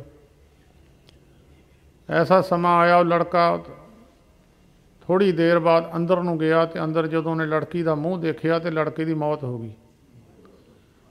ਅਤੇ ਲੜਕੇ ਦੀ ਮੌਤ ਹੋ ਗਈ। ਭਾਈ ਸਾਹਿਬ ਜੀ ਨੇ ਉਹ ਜਿਹੜੇ ਮੰਜੇ ਸੀ ਚੱਕ ਕੇ ਇੱਕ ਪਾਸੇ ਇਕੱਠੇ ਕਰ ਦਿੱਤੇ। ਜਿਹੜੀ ਤਪੜੀ ਨੂੰ ਟਾਂਕੇ ਲਾਉਂਦੇ ਸੀ ਭਾਈ ਸਾਹਿਬ ਜੀ ਨੇ ਉਹ ਤਪੜੀ ਕੱਢ ਕੇ ਵਿਛਾਤੀ। ਅਤੇ ਜਿਹੜਾ ਖੁਸ਼ੀ ਦਾ ਮਾਹੌਲ ਸੀ ਇੱਕਦਮ ਸੋਗ ਵਿੱਚ ਬਦਲ ਗਿਆ। ਥੱਲੇ ਬਹਿਣਾ, ਘਰਾਂ ਵਿੱਚ ਵਿਹੜਿਆਂ ਵਿੱਚ ਬਹਿਣਾ, ਚਾਦਰਾਂ ਵਿਛਾ ਕੇ ਇੱਕ ਗਮੀ ਦਾ ਮਾਹੌਲ ਹੁੰਦਾ ਹੈ, ਸੋਗ ਦਾ ਮਾਹੌਲ ਹੁੰਦਾ ਹੈ। ਭਾਈ ਸਾਹਿਬ ਨੇ ਅੰਦਰੋਂ ਉਹੀ ਸੀੜੀ ਕੱਢੀ, ਉਹੀ ਸਾਰਾ ਸਮਾਨ ਕੱਢਿਆ, ਕਫਨ ਕੱਢਿਆ। ਉਸ ਲੜਕੇ ਦਾ ਇਸ਼ਨਾਨ ਕਰਾ ਕੇ ਸੀੜੀ 'ਤੇ ਪਾ ਕੇ ਢੋਲਕੀ ਗਲ ਵਿੱਚ ਪਾ ਕੇ ਭਾਈ ਸਾਹਿਬ ਕੀਰਤਨ ਕਰਦੇ ਹੀ ਗਏ ਸ਼ਮਸ਼ਾਨ ਘਾਟ ਨੂੰ। ਨਾ ਤਾਂ ਵਿਆਹ ਸਮੇਂ 'ਤੇ ਭਾਈ ਸਾਹਿਬ ਨੇ ਕੋਈ ਖੁਸ਼ੀ ਕੀਤੀ ਅਤੇ ਨਾ ਹੁਣ ਮਰੇ 'ਤੇ ਉਹਦੀ ਕੋਈ ਗਮੀ ਕੀਤੀ। ਕੋਈ ਚਿਹਰੇ 'ਤੇ ਮਾੜਾ ਮੋਟਾ ਵੀ ਚਿੰਨ੍ਹ ਨਹੀਂ ਸੀ ਖੁਸ਼ੀ ਦਾ ਜਾਂ ਗਮੀ ਦਾ। ਮੁੜ ਕੇ ਆ ਕੇ ਭਾਈ ਸਾਹਿਬ ਨੇ ਸਾਰੀਆਂ ਕਿਰਿਆ ਕਰਕੇ ਸੰਸਕਾਰ ਕਰਕੇ ਘਰ ਆ ਕੇ ਬੈਠ ਗਏ। ਸਾਰੇ ਰਿਸ਼ਤੇਦਾਰ ਘਰਾਂ ਨੂੰ ਚਲੇ ਗਏ। ਭਾਈ ਸਾਹਿਬ ਰਹਿ ਗਏ। ਉਹਨਾਂ ਦਾ ਨਾਲ ਭਾਈ ਭਖਾਰੀ ਸਾਹਿਬ ਜੀ ਅਤੇ ਨਾਲ ਉਹਨਾਂ ਦੇ ਨਾਲ ਜਿਹੜਾ ਗੁਰਸਿੱਖ ਗਿਆ ਸੀ ਉਹ ਸੀ। ਬਾਕੀ ਉਹਨਾਂ ਦੇ ਪਰਿਵਾਰ ਦੇ ਕੁਛ ਬੰਦੇ ਦੂਜੇ ਪਾਸੇ ਬੈਠੇ ਸਨ। ਭਾਈ ਸਾਹਿਬ ਭਾਈ ਭਖਾਰੀ ਜੀ ਦੇ ਕੋਲ ਬੈਠੇ ਸਨ। ਮਨ ਦੇ ਅੰਦਰ ਸੋਚ, ਕਦੀ ਉਤਰਾ ਚੜ੍ਹਾ ਬੰਦਾ ਸੋਚਦਾ ਹੈ ਵੀ ਇਹ ਕਿੱਦਾਂ ਕਰਮ। ਪਹਿਲਾਂ ਉਹਨੇ ਸਮਾਨ ਲਿਆ ਕੇ ਰੱਖਿਆ ਹੋਇਆ ਸੀ, ਕਿਉਂਕਿ ਉਹਨਾਂ ਸਮਿਆਂ ਵਿੱਚ ਬਰਫਾਂ ਹੁੰਦੀਆਂ ਨਹੀਂ ਸੀ। ਭਾਈ ਸਾਹਿਬ ਨੂੰ ਪਤਾ ਸੀ ਸ਼ਹਿਰ ਦੂਰ ਹੈ, ਸਮਾਨ ਮਿਲਣਾ ਨਹੀਂ ਆ। ਮੁੰਡੇ ਨੇ 3 ਵਜੇ ਚੜ੍ਹਾਈ ਕਰਨੀ ਹੈ, ਉਸ ਵੇਲੇ ਸਮਾਂ ਕੱਢਾਂਗੇ ਅਤੇ ਉੱਥੇ ਜਾ ਕੇ ਸੰਸਕਾਰ ਕਰ ਦੇਵਾਂਗੇ। ਜਦੋਂ ਰਾਤ ਨੂੰ ਬੈਠੇ ਉਹਨੇ ਭਾਈ ਸਾਹਿਬ ਨੇ ਭਾਈ ਜੀ ਨੂੰ, ਭਾਈ ਭਖਾਰੀ ਜੀ ਨੂੰ ਬੇਨਤੀ ਕਰਕੇ ਪੁੱਛਿਆ, ਕਹਿੰਦਾ ਮਹਾਰਾਜ ਤੁਹਾਨੂੰ ਪਤਾ ਸੀ ਇਹ ਮੁੰਡੇ ਦੀ ਮੌਤ ਹੋ ਜਾਣੀ ਹੈ, ਤੁਹਾਨੂੰ ਇਸ ਗੱਲ ਦਾ ਗਿਆਨ ਸੀ, ਤੁਸੀਂ ਜਾਣਦੇ ਸੀ ਇਹਦੀ ਮੌਤ ਹੋ ਜਾਣੀ। ਮੇਰਾ ਸੰਸਾ ਦੂਰ ਕਰੋ, ਕਿਉਂਕਿ ਸੰਸਾ ਅੰਦਰ ਪਿਆ ਹੋਇਆ। ਸੰਸਾ ਉਹਨੂੰ ਕਹਿੰਦੇ ਆ ਜਿੱਦਾਂ ਤੁਰੇ ਜਾਂਦੇ ਪਾਣੀ ਦੇ ਵਿੱਚ ਡੱਖੇ ਫਸ ਜਾਣ। ਡੱਖੇ ਕਈ ਵਾਰੀ ਤੁਸੀਂ ਜ਼ਿਮੀਂਦਾਰ ਪਾਣੀ ਲਾਉਂਦੇ ਹੋਵੋਗੇ, ਆੜ 'ਚ ਜਦੋਂ ਡੱਖੇ ਫਸ ਜਾਂਦੇ ਉੱਥੇ ਹੋਰ ਵੀ ਆ ਕੇ ਫਸਦੇ ਰਹਿੰਦੇ ਆ। ਜੇ ਉੱਥੇ ਖੜ੍ਹੇ ਹੀ ਰਹਿਣ ਤਾਂ ਉੱਥੇ ਜਾਲਾ ਫਸ ਜਾਂਦਾ। ਉਹ ਫਿਰ ਪਾਣੀ ਨੂੰ ਰੋਕਣ ਦੀ ਕੋਸ਼ਿਸ਼ ਕਰਦਾ ਹੈ, ਪਾਣੀ ਦੇ ਵੇਗ ਨੂੰ ਪਿੱਛੇ ਰੋਕ ਦਿੰਦਾ ਅਤੇ ਪਿੱਛੇ ਆੜ ਉਛਲਣ ਲੱਗ ਜਾਂਦੀ ਆ। ਸਿਆਣੇ ਜ਼ਿਮੀਂਦਾਰ ਫਿਰ ਉਹ ਆੜ ਨੂੰ ਸਾਫ਼ ਕਰ ਦਿੰਦੇ, ਜਿਹੜੇ ਡੱਖੇ ਡੁੱਖੇ ਫਸੇ ਹੁੰਦੇ ਉਹਨਾਂ ਨੂੰ ਕੱਢ ਦਿੰਦੇ ਆ। ਇੱਦਾਂ ਹੀ ਗੁਰਸਿੱਖ ਦੇ ਅੰਦਰ ਸੰਸੇ ਆ। ਉਹ ਸੰਸੇ ਉਹਨਾਂ ਚਿਰ ਰਹਿੰਦੇ ਆ ਜਿੰਨਾ ਚਿਰ ਇਹ ਗੁਰਸਿੱਖ ਸ਼ਬਦ ਦੇ ਨਾਲ ਜੁੜਦਾ ਨਹੀਂ ਆ। ਜਿੰਨਾ ਚਿਰ ਸੰਸੇ ਆ ਉਹਨਾਂ ਚਿਰ ਮਲੀਨਤਾ ਹੀ ਆ। ਜਦੋਂ ਸੰਸੇ ਖਤਮ ਹੋ ਜਾਏ ਮਲੀਨਤਾ ਵੀ ਨਾਲ ਹੀ ਖਤਮ ਹੋ ਜਾਂਦੀ ਆ। ਜਦੋਂ ਆੜ ਸਾਫ਼ ਹੋ ਜਾਵੇ ਫਿਰ ਪਾਣੀ ਆਪਣੀ ਵੇਗ ਨਾਲ ਤੁਰਿਆ ਰਹਿੰਦਾ, ਫਿਰ ਉਹਨੂੰ ਤੋਰਨ ਦੀ ਕੋਸ਼ਿਸ਼ ਨਹੀਂ ਕਰਨੀ ਪੈਂਦੀ। ਜਿੰਨਾ ਚਿਰ ਸੰਸੇ ਆ ਸਿਆਣੇ ਜ਼ਿਮੀਂਦਾਰ ਕੋਸ਼ਿਸ਼ ਕਰਦੇ ਆ ਡੱਖੇ ਕੱਢ ਕੇ ਬਾਹਰ ਪਾਣੀ ਦੇ ਵੇਗ ਨੂੰ ਮੁੜ ਕੇ ਉਸ ਤਰ੍ਹਾਂ ਬਣਾਉਂਦੇ ਆ। ਅਤੇ ਉਸ ਗੁਰਸਿੱਖ ਨੇ ਪੁੱਛਿਆ, ਭਾਈ ਸਾਹਿਬ ਤੁਹਾਨੂੰ ਪਤਾ ਸੀ ਮੇਰੇ ਮੁੰਡੇ ਨੇ ਮਰ ਜਾਣਾ, ਤੁਸੀਂ ਇਹਦੀ ਸ਼ਾਦੀ ਕਿਉਂ ਕੀਤੀ, ਕੁੜੀ ਦੀ ਜ਼ਿੰਦਗੀ ਕਿਉਂ ਖਰਾਬ ਕੀਤੀ? ਇੱਕ ਦਿਨ ਦਾ ਵਿਆਹ ਸੀ, ਮੁੰਡੇ ਨੇ ਮਰ ਜਾਣਾ ਸੀ, ਤੁਹਾਨੂੰ ਪਤਾ ਸੀ, ਕੁੜੀ ਦੀ ਜ਼ਿੰਦਗੀ ਕਿਉਂ ਖਰਾਬ ਕੀਤੀ? ਦੂਜੀ ਗੱਲ, ਜੇ ਤੁਸੀਂ ਵਿਆਹ ਹੀ ਕਰਨਾ ਹੀ ਸੀ ਮੁੰਡੇ ਦਾ, ਤੁਸੀਂ ਗੁਰੂ ਸਾਹਿਬਾਨ ਨੂੰ ਬੇਨਤੀ ਕਰਕੇ ਇਹਦੀ ਉਮਰ ਹੋਰ ਮੰਗ ਲੈਂਦੇ, ਥੋੜ੍ਹਾ ਸਮਾਂ ਇਹ ਦੋਏ ਜੀਅ ਇਕੱਠੇ ਰਹਿ ਲੈਂਦੇ। ਭਾਈ ਸਾਹਿਬ ਜੀ ਕਹਿਣ ਲੱਗੇ, ਗੁਰਮੁਖਾ ਤੂੰ ਪਰਮੇਸ਼ਰ ਦੀ ਰਜਾ ਨੂੰ ਜਾਣ ਨਹੀਂ ਸਕਦਾ। ਜੋ ਪਰਮੇਸ਼ਰ ਨੇ ਵਿਧੀ ਵਿਧਾਨ ਬਣਾਇਆ ਉਸ ਨੂੰ ਜਾਣ ਨਹੀਂ ਸਕਦਾ। ਇਹ ਜੀਵ ਪਿੱਛੇ ਤੋਂ ਚੱਲੇ ਆਏ ਆ, ਹੁਣ ਨਵੇਂ ਨਹੀਂ ਇਹ ਪੈਦਾ ਹੋਏ, ਪਿੱਛੇ ਤੋਂ ਜਨਮਾਂ ਦੇ ਚੱਕਰ ਵਿੱਚ ਘੁੰਮਦੇ ਆਉਂਦੇ ਆ। ਉਹ ਜੀਵ ਦੇ ਸੰਸੇ ਅੰਦਰ ਰਹਿ ਜਾਂਦੇ, ਵਾਸ਼ਨਾ ਰਹਿ ਜਾਂਦੀਆਂ। ਉਹ ਵਾਸ਼ਨਾ ਮੁੜ ਮੁੜ ਕੇ ਜਨਮ ਲੈ ਆਉਂਦੀਆਂ। ਕਿਸੇ ਅੰਦਰ ਕੋਈ ਵਾਸ਼ਨਾ ਰਹਿ ਗਈ, ਮੁੜ ਕੇ ਉਹਨੂੰ ਜਨਮ ਲੈ ਆਉਣਾ। ਗੁਰੂ ਨਾਨਕ ਸਾਹਿਬ ਜੀ ਮਹਾਰਾਜ ਲਾਹੌਰ ਦੇ ਵਿੱਚ ਬੈਠੇ ਸਨ। ਦੁਨੀ ਚੰਦ ਉੱਥੇ ਰਹਿੰਦਾ ਸੀ, ਬੜਾ ਅਮੀਰ ਆਦਮੀ ਸੀ। 7 ਝੰਡੇ ਉਹਦੇ, ਜਿਹਦੇ ਕੋਲ 1 ਲੱਖ ਰੁਪਈਆ ਹੁੰਦਾ ਸੀ, 1 ਝੰਡਾ ਕੋਠੇ 'ਤੇ ਲਾ ਦਿੰਦੇ ਸੀ। ਜਿਹਦੇ ਕੋਲ 2 ਨੇ 2 ਲਾ ਦੇਣੇ, ਉਹਦੇ 7 ਝੰਡੇ ਝੁੱਲਦੇ ਸਨ। ਉਹਨੇ ਆਪਣੇ ਪਿਤਾ ਦਾ ਸਰਾਧ ਕੀਤਾ। ਉਹਨੂੰ ਪਤਾ ਲੱਗਾ ਮਹਾਂਪੁਰਸ਼ ਆਏ ਹੈ ਨਗਰ ਵਿੱਚ। ਗੁਰੂ ਨਾਨਕ ਸਾਹਿਬ ਮਹਾਰਾਜ ਦੇ ਚਰਨਾਂ 'ਤੇ ਬੇਨਤੀ ਕਰਕੇ ਲੈ ਕੇ ਆਇਆ, ਮਹਾਰਾਜ ਮੇਰੇ ਘਰ ਚਰਨ ਪਾਓ, ਮੇਰੇ ਪਿਤਾ ਜੀ ਦਾ ਸਰਾਧ ਹੈ।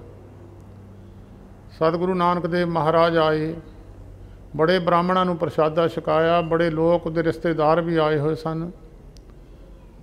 ਜਦੋਂ ਪ੍ਰਸ਼ਾਦਾ ਛਕਾ ਕੇ ਬਾਅਦ ਵਿੱਚ ਸਤਿਗੁਰੂ ਨਾਨਕ ਦੇਵ ਮਹਾਰਾਜ ਦੁਨੀਆ ਨੂੰ ਤਾਰਨਹਾਰ, ਘਟ ਘਟ ਦੇ ਜਾਣਨਹਾਰ, ਕੱਲੇ ਕੱਲੇ ਜੀਵ ਨੂੰ ਜਾਣਨ ਵਾਲੇ, ਉਸ ਵੇਲੇ ਬਾਅਦ ਵਿੱਚ ਉਸ ਨੂੰ ਪੁੱਛਣ ਲੱਗੇ ਦੁਨੀ ਚੰਦ ਨੂੰ, ਦੁਨੀ ਚੰਦ ਇਹ ਜਿਹੜਾ ਤੂੰ ਖਰਚਾ ਕੀਤਾ ਇਹ ਕਿਹਦੇ ਵਰਥਾਏ ਕੀਤਾ? ਉਹ ਕਹਿੰਦਾ ਜੀ ਮੇਰੇ ਪਿਤਾ ਜੀ ਦਾ ਸਰਾਧ ਸੀ, ਉਹਨਾਂ ਵਾਸਤੇ ਮੈਂ ਬ੍ਰਾਹਮਣਾਂ ਨੂੰ ਪ੍ਰਸ਼ਾਦਾ ਛਕਾਇਆ। ਸਤਿਗੁਰੂ ਜੀ ਕਹਿੰਦੇ ਉਹਨੂੰ ਪਹੁੰਚ ਗਿਆ ਜਿਹੜਾ ਤੇਰਾ ਪਿਤਾ ਸੀ, ਇਹ ਸਮਾਨ ਜਿਹੜਾ ਤੂੰ ਖੜਾਇਆ ਉਹਨਾਂ ਨੂੰ ਪਹੁੰਚ ਗਿਆ?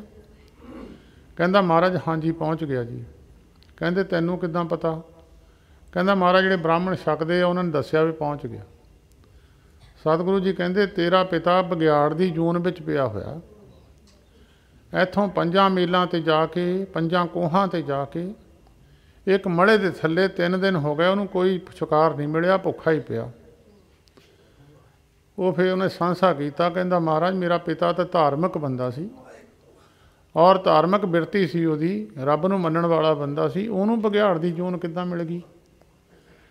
ਸਤਿਗੁਰੂ ਜੀ ਕਹਿਣ ਲੱਗੇ ਇਹ ਤੂੰ ਗੱਲ ਆਪਣੇ ਪਿਤਾ ਨੂੰ ਪੁੱਛ ਲਈ, ਜੇ ਮੈਂ ਤੈਨੂੰ ਦੱਸ ਦਿੱਤੀ ਤੂੰ ਵਿਸ਼ਵਾਸ ਨਹੀਂ ਕਰਨਾ, ਇਹ ਤੂੰ ਆਪਣੇ ਪਿਤਾ ਤੋਂ ਪੁੱਛ ਲਈ। ਕਹਿਣ ਲੱਗਿਆ ਮਹਾਰਾਜ ਫਿਰ ਉਹਦਾ ਬਗਿਆੜ ਹੈ, ਬਗਿਆੜ ਮੈਨੂੰ ਖਾ ਲੂਗਾ। ਸਤਿਗੁਰੂ ਜੀ ਕਹਿੰਦੇ ਜਦੋਂ ਤੇਰਾ ਦਰਸ਼ਨ ਕਰੂਗਾ ਉਹਦੀ ਬੁੱਧੀ ਨਿਰਮਲ ਹੋ ਜੂਗੀ। ਪ੍ਰਸ਼ਾਦਾ ਲੈ ਜਾ, ਕੜਾਹ ਖੀਰ ਜੋ ਵੀ ਬਣਾਇਆ ਸੀ, ਮਾਲ ਪੂੜੇ, ਇਹ ਲੈ ਜਾ, ਉਹਦੇ ਮੂਹਰੇ ਰੱਖ ਦੀ, ਛਕ ਲੂਗਾ।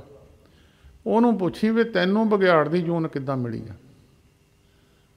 ਉਹ ਗਿਆ 5 ਮੀਲਾਂ 'ਤੇ ਜਾ ਕੇ ਇੱਕ ਮੜੇ ਥੱਲੇ ਬੜੀ ਵੱਡੀ ਬਗਿਆੜ ਦੀ ਲਾਸ਼ ਲੰਮਾ ਪਿਆ। ਉਹਨੇ ਆਵਾਜ਼ ਮਾਰੀ, ਕਹਿੰਦਾ ਪਿਤਾ ਜੀ ਪ੍ਰਸ਼ਾਦਾ ਛਕ ਲਓ। ਬਗਿਆੜ ਉੱਠ ਕੇ ਆਇਆ ਅਤੇ ਸਾਹਮਣੇ ਬੈਠ ਗਿਆ।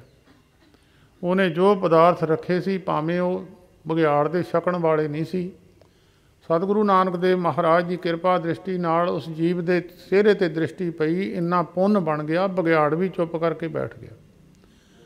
ਮਹਾਤਮਾ ਦੇ ਦਰਸ਼ਨਾਂ ਦਾ ਇੰਨਾ ਪ੍ਰਤਾਪ ਹੈ। ਜਿਨ੍ਹਾਂ ਨੇ ਤੇਰੇ ਦਰਸ਼ਨ ਕੀਤੇ ਆ ਮਹਾਰਾਜ, ਆਪਣਿਆਂ ਸੇਵਕਾਂ ਦੇ ਮੈਨੂੰ ਸੇਵਕ ਬਣਾ ਲਾ। ਜਨ ਨਾਨਕ ਦਾਸਨ ਦਾਸ ਕੋ ਕਰਿਓ, ਮੇਰਾ ਮੂੰਡ ਸਾਧ ਪਗਾਂ ਹੇਠ ਰੁਲਸੀ ਰਹੇ। ਮਹਾਰਾਜ ਮੈਨੂੰ ਆਪਣੇ ਦਾਸਾਂ ਦਾ ਦਾਸ ਬਣਾ ਲਾ, ਮੇਰਾ ਸਿਰ ਸਾਧਾਂ ਦੇ ਪੈਰਾਂ ਵਿੱਚ ਹੀ ਰੁਲਦਾ ਰਹੇ, ਮੈਂ ਸਾਧਾਂ ਦੇ ਪੈਰਾਂ 'ਚ ਸਿਰ ਰੱਖ ਕੇ ਰੱਖਦਾ ਰਹਾਂ। ਮਹਾਰਾਜ ਰੁਲਦਾ ਰਹੇ ਮੇਰਾ ਸਿਰ। ਉਹਨੇ ਫਿਰ ਜਦੋਂ ਬਗਿਆੜ ਨੇ ਸਾਰਾ ਕੁਛ ਖਾਧਾ ਅਤੇ ਉਹਨੇ ਫਿਰ ਦੁਨੀ ਚੰਦ ਨੇ ਸਵਾਲ ਕੀਤਾ, ਕਹਿੰਦਾ ਮਹਾਰਾਜ ਪਿਤਾ ਜੀ ਤੁਸੀਂ ਤਾਂ ਬੜੇ ਧਾਰਮਿਕ ਖਿਆਲਾਂ ਦੇ ਸੀ, ਤੁਹਾਨੂੰ ਇਹ ਮਾਸਾਹਾਰੀ ਜੂਨ ਕਿੱਦਾਂ ਮਿਲੀ ਆ? ਉਹਦਾ ਪਿਤਾ ਫਿਰ ਮਨੁੱਖ ਬੋਲੀ ਵਿੱਚ ਬੋਲਿਆ, ਕਹਿੰਦਾ ਕਾਕਾ ਜਦੋਂ ਮੈਂ ਸੀਗਾ ਤਾਂ ਧਾਰਮਿਕ, ਜਦੋਂ ਮੇਰਾ ਸਮਾਂ ਆਇਆ, ਮੌਤ ਦਾ ਸਮਾਂ ਨੇੜੇ ਆਇਆ, ਤਾਂ ਗਵਾਂਢ ਕਿਤੇ ਮਾਸ ਰਿੱਝਦਾ ਸੀ, ਮਸਾਲੇ ਮਸੂਲੇ ਪਏ ਹੋਏ ਸੀ, ਮੇਰੇ ਨੱਕ ਤਾਈਂ ਉਹਦੀ ਬਾਸ਼ਨਾ ਪਹੁੰਚੀ। ਕਹਿੰਦੇ ਮੈਂ ਜਦੋਂ ਮਰਨ ਲੱਗਿਆ ਤਾਂ ਮੇਰੇ ਮਨ ਵਿੱਚ ਇਹ ਸੰਸਾ ਆਇਆ ਵੀ ਆ ਜੋ ਬਣਦਾ ਖਾਣ ਨੂੰ ਮਿਲ ਜਾਵੇ ਥੋੜ੍ਹਾ ਜਿਹਾ। ਕਹਿੰਦੇ ਮੇਰੀ ਮਾਸ ਵਿੱਚ ਸੁਰਤੀ ਚਲੀ ਗਈ ਤਾਂ ਮੈਨੂੰ ਮਾਸਾਹਾਰੀ ਜੂਨੀ ਮਿਲ ਗਈ ਆ। ਹੁਣ ਤੈਨੂੰ ਪੂਰਨ ਮਹਾਤਮਾ ਦੇ ਦਰਸ਼ਨ ਹੋਏ ਆ, ਜਿਹੜੇ ਬੰਦਗੀਵਾਨ ਮਹਾਂਪੁਰਸ਼ ਉਹਨਾਂ ਦੇ ਦਰਸ਼ਨ ਤੈਂ ਕੀਤੇ ਆ, ਤੇਰਾ ਦਰਸ਼ਨ ਕਰਕੇ ਮੇਰਾ ਹੁਣ ਭਲਾ ਹੋ ਗਿਆ। ਉਹ ਬਗਿਆੜ ਸਰੀਰ ਛੱਡ ਗਿਆ। ਫਿਰ ਅਗਲਾ ਜਨਮ ਉਹਨੂੰ ਪ੍ਰਾਪਤ ਗੁਰੂ ਨਾਨਕ ਸਾਹਿਬ ਜੀ ਜਾਣਦੇ ਹੋਣਗੇ। ਉਹਨੇ ਆ ਕੇ ਫਿਰ ਗੁਰੂ ਨਾਨਕ ਸਾਹਿਬ ਜੀ ਨੂੰ ਦੱਸਿਆ, ਕਹਿੰਦਾ ਮਹਾਰਾਜ ਮੇਰੇ ਪਿਤਾ ਨੇ ਇਹ ਜਵਾਬ ਦਿੱਤਾ। ਸਤਿਗੁਰੂ ਜੀ ਸੰਗਤ ਨੂੰ ਉਪਦੇਸ਼ ਦੇਣ ਵਾਸਤੇ ਫਿਰ ਬਚਨ ਕੀਤਾ ਗੁਰੂ ਨਾਨਕ ਦੇਵ ਮਹਾਰਾਜ ਨੇ। ਜਿਨ੍ਹਾਂ ਦੇ ਦਰਸ਼ਨਾਂ ਦਾ ਪ੍ਰਤਾਪ ਹੀ ਬਹੁਤ ਸੀ, ਉਹਨਾਂ ਦਾ ਬਚਨ ਸੁਣ ਕੇ ਤਾਂ ਤਪਦੇ ਹਿਰਦੇ ਨਿਰਮਲ ਹੋ ਜਾਂਦੇ ਸਨ। ਜਦੋਂ ਮਰਦਾਨਾ ਰਬਾਬ ਵਜਾਉਂਦਾ ਸੀ, ਤੁਰੇ ਜਾਂਦੇ ਉੜਦੇ ਜਾਂਦੇ ਪੰਛੀ ਖੜ੍ਹੇ ਹੋ ਜਾਂਦੇ ਸੀ। ਸੰਤ ਮਹਾਰਾਜ ਜੀ ਦੇ ਸੇਵਕ ਬਾਬਾ ਹਰੀ ਸਿੰਘ ਕਿਲ੍ਹਾ ਟੱਲਗੜ੍ਹ ਵਾਲੇ ਜਦੋਂ ਕੀਰਤਨ ਕਰਿਆ ਕਰਦੇ ਸਨ, ਸਾਹਮਣੇ ਤੁਰਿਆ ਜਾਂਦਾ ਬੰਦਾ ਲੰਘ ਨਹੀਂ ਸੀ ਸਕਦਾ, ਬੈਠਣ 'ਤੇ ਮਜਬੂਰ ਹੋ ਜਾਂਦਾ ਸੀ। ਇੱਦਾਂ ਰਸ ਸੀ, ਕੁਦਰਤੀ ਰਸ ਬੰਦਗੀਵਾਨ ਪੁਰਖਾਂ ਦੀਆਂ ਰਸਨਾ 'ਤੇ ਆ ਜਾਂਦਾ, ਉਹ ਰਸ ਫਿਰ ਲੋਕਾਂ ਨੂੰ ਚੰਗਾ ਲੱਗਦਾ। ਅਤੇ ਕਹਿਣ ਲੱਗਾ ਮਹਾਰਾਜ ਸਤਿਗੁਰੂ ਨਾਨਕ ਦੇਵ ਮਹਾਰਾਜ ਕਹਿਣ ਲੱਗੇ, ਭਾਈ ਸੰਗਤ ਨੂੰ ਕਹਿਣ ਲੱਗੇ, ਦੇਖੋ ਮਾਸ ਦੀ ਵਾਸ਼ਨਾ ਹੀ ਆ ਗਈ, ਮਾਸਾਹਾਰੀ ਜੋਨੀ ਮਿਲ ਗਈ ਆ, ਜਿਹੜੇ ਖਾਂਦੇ ਆ ਉਹਨਾਂ ਨੂੰ ਕਿਹੜੀ ਮਿਲੂਗੀ। ਭਾਈ ਸਾਤਕੀ ਭੋਜਨ ਛਕਣਾ ਚਾਹੀਦਾ, ਸਤੋਗੁਣੀ ਭੋਜਨ ਛਕੇ ਮਨੁੱਖ ਦੀ ਬਿਰਤੀ ਸਤੋਗੁਣੀ ਵੀ ਰਹਿੰਦੀ ਆ ਅਤੇ ਮਨੁੱਖ ਦੀ ਹਿਰਦਾ ਸ਼ਾਂਤ ਵੀ ਰਹਿੰਦਾ। ਜਦੋਂ ਤਾਮਸੀ ਭੋਜਨ ਛਕਣਾ, ਤਮੋਗੁਣੀ ਜਾਨਵਰਾਂ ਨੂੰ ਮਾਰ ਕੇ ਖਾਣਾ, ਅਤੇ ਬਿਰਤੀ ਤਮੋਗੁਣੀ ਰਹੇਗੀ, ਤਾਮਸੀ ਰਹੇਗੀ, ਇਹਦੇ ਵਿੱਚ ਟਿਕਾ ਨਹੀਂ ਕਦੀ ਵੀ ਆਉਂਦਾ। ਤਾਂ ਉਸ ਭਾਈ ਭਿਖਾਰੀ ਜੀ ਨੇ ਉਸ ਗੁਰਮੁਖ ਨੂੰ ਇਹ ਗੱਲ ਕਹੀ, ਗੁਰਮੁਖਾ ਪਿਛਲੀਆਂ ਵਾਸ਼ਨਾ ਰਹਿ ਜਾਂਦੀਆਂ, ਉਹ ਵਾਸ਼ਨਾ ਮੁੜ ਕੇ ਭੋਗਣ ਆਉਂਦਾ ਮਨੁੱਖ। ਵਾਸ਼ਨਾ ਉਨਾ ਚਿਰ ਹੀ ਰਹਿੰਦੀ ਜਿੰਨਾ ਚਿਰ ਕੋਈ ਚੀਜ਼ ਦੀ ਪ੍ਰਾਪਤੀ ਨਹੀਂ ਹੁੰਦੀ। ਜਦੋਂ ਚੀਜ਼ ਦੀ ਪ੍ਰਾਪਤੀ ਹੋ ਗਈ ਵਾਸ਼ਨਾ ਖਤਮ ਹੋ ਜਾਂਦੀ ਹੈ। ਬਹੁਤ ਲੋਕਾਂ ਦੀ ਬਿਰਤੀ ਬਾਹਰ ਜਾਣ ਦੀ ਬਣੀ ਹੋਈ ਆ, ਉਹਨਾਂ ਦੀ ਵਾਸ਼ਨਾ ਹੈ, ਜੇ ਪਹੁੰਚ ਕੇ ਫਿਰ ਵਾਸ਼ਨਾ ਖਤਮ ਹੋ ਜਾਣੀ। ਕਈਆਂ ਦੀ ਵਿਆਹ ਨਹੀਂ ਹੁੰਦਾ, ਵਿਆਹ ਦੀ ਵਾਸ਼ਨਾ, ਜਦੋਂ ਵਿਆਹ ਹੋ ਜਾਂਦਾ ਵਾਸ਼ਨਾ ਖਤਮ ਹੋ ਜਾਂਦੀ। ਵਾਸ਼ਨਾ ਉਨਾ ਚਿਰ ਹੈ ਜਿੰਨਾ ਚਿਰ ਕਿਸੇ ਚੀਜ਼ ਦੀ ਪ੍ਰਾਪਤੀ ਨਹੀਂ ਹੁੰਦੀ। ਕਹਿੰਦੇ ਗੁਰਮੁਖਾ ਜੀਵ ਆਤਮਾ ਦੀ ਵਾਸ਼ਨਾ ਰਹਿ ਜਾਂਦੀ ਹੈ, ਉਹ ਵਾਸ਼ਨਾ ਕਰਕੇ ਜੀਵ ਮੁੜ ਕੇ ਵਾਸ਼ਨਾ ਦੀ ਪੂਰਤੀ ਮੁੜ ਕੇ ਫਿਰ ਉਹਨੂੰ ਆਉਣਾ ਪੈਂਦਾ। ਕਹਿੰਦੇ ਇਹ ਜਿਹੜਾ ਮੁੰਡਾ ਤੈਨੂੰ ਨਹੀਂ ਪਤਾ ਪਿਛਲੇ ਜਨਮ ਵਿੱਚ ਕੌਣ ਸੀ, ਨਾ ਤੈਨੂੰ ਪਤਾ ਜਿਹੜੀ ਕੁੜੀ ਮੈਂ ਵਿਆਹ ਕੇ ਲਿਆਇਆ ਇਹ ਪਿਛਲੇ ਜਨਮ ਵਿੱਚ ਕੌਣ ਸੀ, ਤੈਨੂੰ ਇਹਨਾਂ ਗੱਲਾਂ ਦਾ ਗਿਆਨ ਨਹੀਂ ਆ। ਗੁਰਮੁਖਾ ਜਿਨ੍ਹਾਂ ਨੂੰ ਗਿਆਨ ਹੁੰਦਾ ਹੈ ਉਹ ਇਹਨਾਂ ਗੱਲਾਂ ਨੂੰ ਜਾਣਦੇ, ਉਹ ਹਰਖ ਸੋਗ ਵਿੱਚ ਉਹ ਨਹੀਂ ਆਉਂਦੇ। ਉਹਨਾਂ ਨੂੰ ਪਤਾ ਪਿਛਲਾ ਇਹਦਾ ਕਰਮ ਹੈ, ਇਹ ਤੇ ਭੋਗ ਕੇ ਹੀ ਜਾਣਾ ਇਹਨੇ। ਜਿਹੜੇ ਅਗਿਆਨੀ ਪੁਰਸ਼ ਹੈ ਹਰਖ ਸੋਗ ਉਹਨਾਂ 'ਤੇ ਹੀ ਲਾਗੂ ਹੁੰਦਾ, ਦੂਜਿਆਂ 'ਤੇ ਨਹੀਂ ਲਾਗੂ ਹੁੰਦਾ। ਖੁਸ਼ੀ ਗਮੀ ਉਹਨੂੰ ਹੀ ਆ ਜਿਹਨੂੰ ਪਤਾ ਨਹੀਂ ਹੈ ਕੌਣ ਹੈ, ਇਹ ਪੁੱਤਰ ਧੀ ਕੌਣ ਹੈ ਮੇਰੀ, ਉਹਨਾਂ 'ਤੇ ਖੁਸ਼ੀ ਗਮੀ ਲਾਗੂ ਹੁੰਦੀ। ਜਿਹਨੂੰ ਪਤਾ ਹੈ ਪਿੱਛੋਂ ਕੌਣ ਆਏ ਆ, ਇਹਨਾਂ ਜੀਵਾਂ ਦਾ ਕੀ ਹਿਸਾਬ ਕਿਤਾਬ ਹੈ। ਕਹਿਣ ਲੱਗੇ ਮੁੰਡਾ ਪਿਛਲੇ ਜਨਮ ਵਿੱਚ ਭਾਈ ਭਿਖਾਰੀ ਜੀ ਕਹਿੰਦੇ ਤਪੱਸੀ ਸੀਗਾ, ਪਿਛਲਾ ਜਨਮ ਤਪੱਸਿਆ ਕਰਦਾ ਸੀ। ਇਹ ਬੰਦਗੀ ਕਰਦਿਆਂ ਕਰਦਿਆਂ ਅੰਦਰ ਇੱਕ ਅਟਕਾ ਪੈ ਗਿਆ। ਇਹ ਸ਼ਹਿਰ ਨੂੰ ਗਏ, ਸ਼ਹਿਰ ਨੂੰ ਗਿਆ ਅਤੇ ਉੱਥੇ ਇਹਨੇ ਸੌਦਾ ਲੈਣਾ ਸੀ। ਕੋਈ ਸਾਧੂਆਂ ਨੂੰ ਵੀ ਜ਼ਰੂਰਤ ਕਈ ਵਾਰੀ ਪੈ ਜਾਂਦੀ, ਕਈ ਪਦਾਰਥਾਂ ਦੀ ਸਾਬਣ ਵਗੈਰਾ ਹੋਰ ਚੀਜ਼ਾਂ ਦੀ ਜ਼ਰੂਰਤ ਹੋਵੇਗੀ, ਚਲੇ ਜਾਂਦੇ ਮਹਾਤਮਾ ਨਗਰਾਂ ਨੂੰ, ਸ਼ਹਿਰਾਂ ਤੋਂ ਸਮਾਨ ਲਿਆਉਣਾ ਪੈਂਦਾ। ਕਹਿੰਦੇ ਸ਼ਹਿਰ ਨੂੰ ਗਏ ਅਤੇ ਉੱਥੇ ਬੇਸਵਾ ਬੈਠੀ ਸੀ ਸਾਹਮਣੇ ਖਿੜਕੀ ਵਿੱਚ। ਜਦ ਕੋਈ ਚੀਜ਼ ਬੰਦਾ ਦੇਖਦਾ ਉਹਦੇ ਅੰਦਰ ਫੋਟੋ ਬਣ ਜਾਂਦੀ, ਭਾਵੇਂ 100 ਸਾਲ ਬਾਅਦ ਕੱਢ ਲਓ ਨਿਕਲ ਆਉਂਦੀ ਆ ਉਹ। ਜਦ ਵੀ ਤੁਸੀਂ ਕਿਤੇ ਜਾਓਗੇ ਵਿਆਹ ਸ਼ਾਦੀ ਦੀ ਸਾਰੀ ਫੋਟੋ ਤੁਹਾਡੇ ਅੰਦਰ ਹੈ, ਆ ਕੇ ਬੈਠ ਕੇ ਦੇਖ ਲਓ, ਸਾਰੀ ਬਣੀ ਹੋਈ ਹੈ ਅੰਦਰ ਹੀ ਰਹਿੰਦੀ ਆ ਉਹ ਫੋਟੋ, ਨਾਲ ਦੀ ਨਾਲ ਬਣਦੀ ਜਾਂਦੀ ਆ। ਮਹਾਤਮਾ ਨੇ ਤਾਂ ਸਹਿਜ ਸੁਭਾਅ ਬੇਸਵਾ ਵੱਲ ਨੂੰ ਦੇਖਿਆ, ਬੇਸਵਾ ਨੇ ਸੰਤਾਂ ਨੂੰ ਦੇਖ ਲਿਆ। ਬੇਸਵਾ ਦੇ ਅੰਦਰ ਸੰਤਾਂ ਦੀ ਫੋਟੋ ਬਣ ਗਈ, ਸੰਤਾਂ ਦੇ ਅੰਦਰ ਬੇਸਵਾ ਦੀ ਬਣ ਗਈ।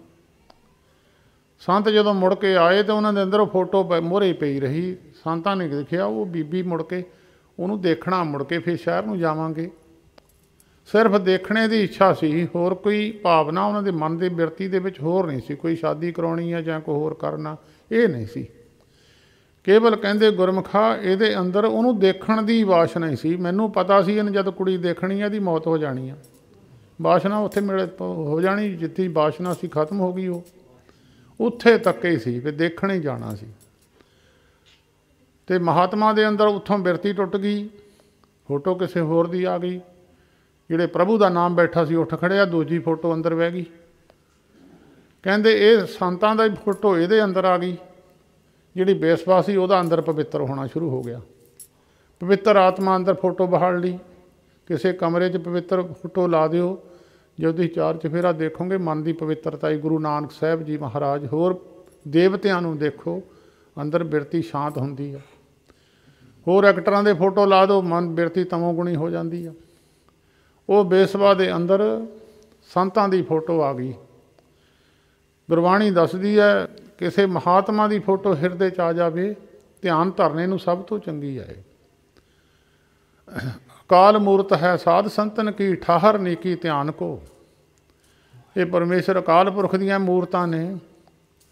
ਸੰਤ ਮਹਾਰਾਜ ਜੀ ਹਰਖੋ ਵਾਲੀਏ, ਉਹਨਾਂ ਨੂੰ ਇੱਕ ਵਾਰੀ ਕਿਸੇ ਨੇ ਪੁੱਛਿਆ, ਇਹ ਬਚਨ ਮੈਨੂੰ ਬਾਬਾ ਜਨਕ ਸਿੰਘ ਜੀ ਨੇ ਸੁਣਾਇਆ ਸੀ। ਕਿਸੇ ਨੇ ਪੁੱਛਿਆ ਸੰਤ ਮਹਾਰਾਜ ਜੀ ਨੂੰ, ਮਹਾਰਾਜ ਤੁਹਾਡਾ ਧਿਆਨ ਧਰ ਲਿਆ ਕਰੀਏ ਜੀ ਕਿ ਗੁਰੂ ਨਾਨਕ ਸਾਹਿਬ ਜੀ ਦਾ ਧਰਿਆ ਕਰੀਏ।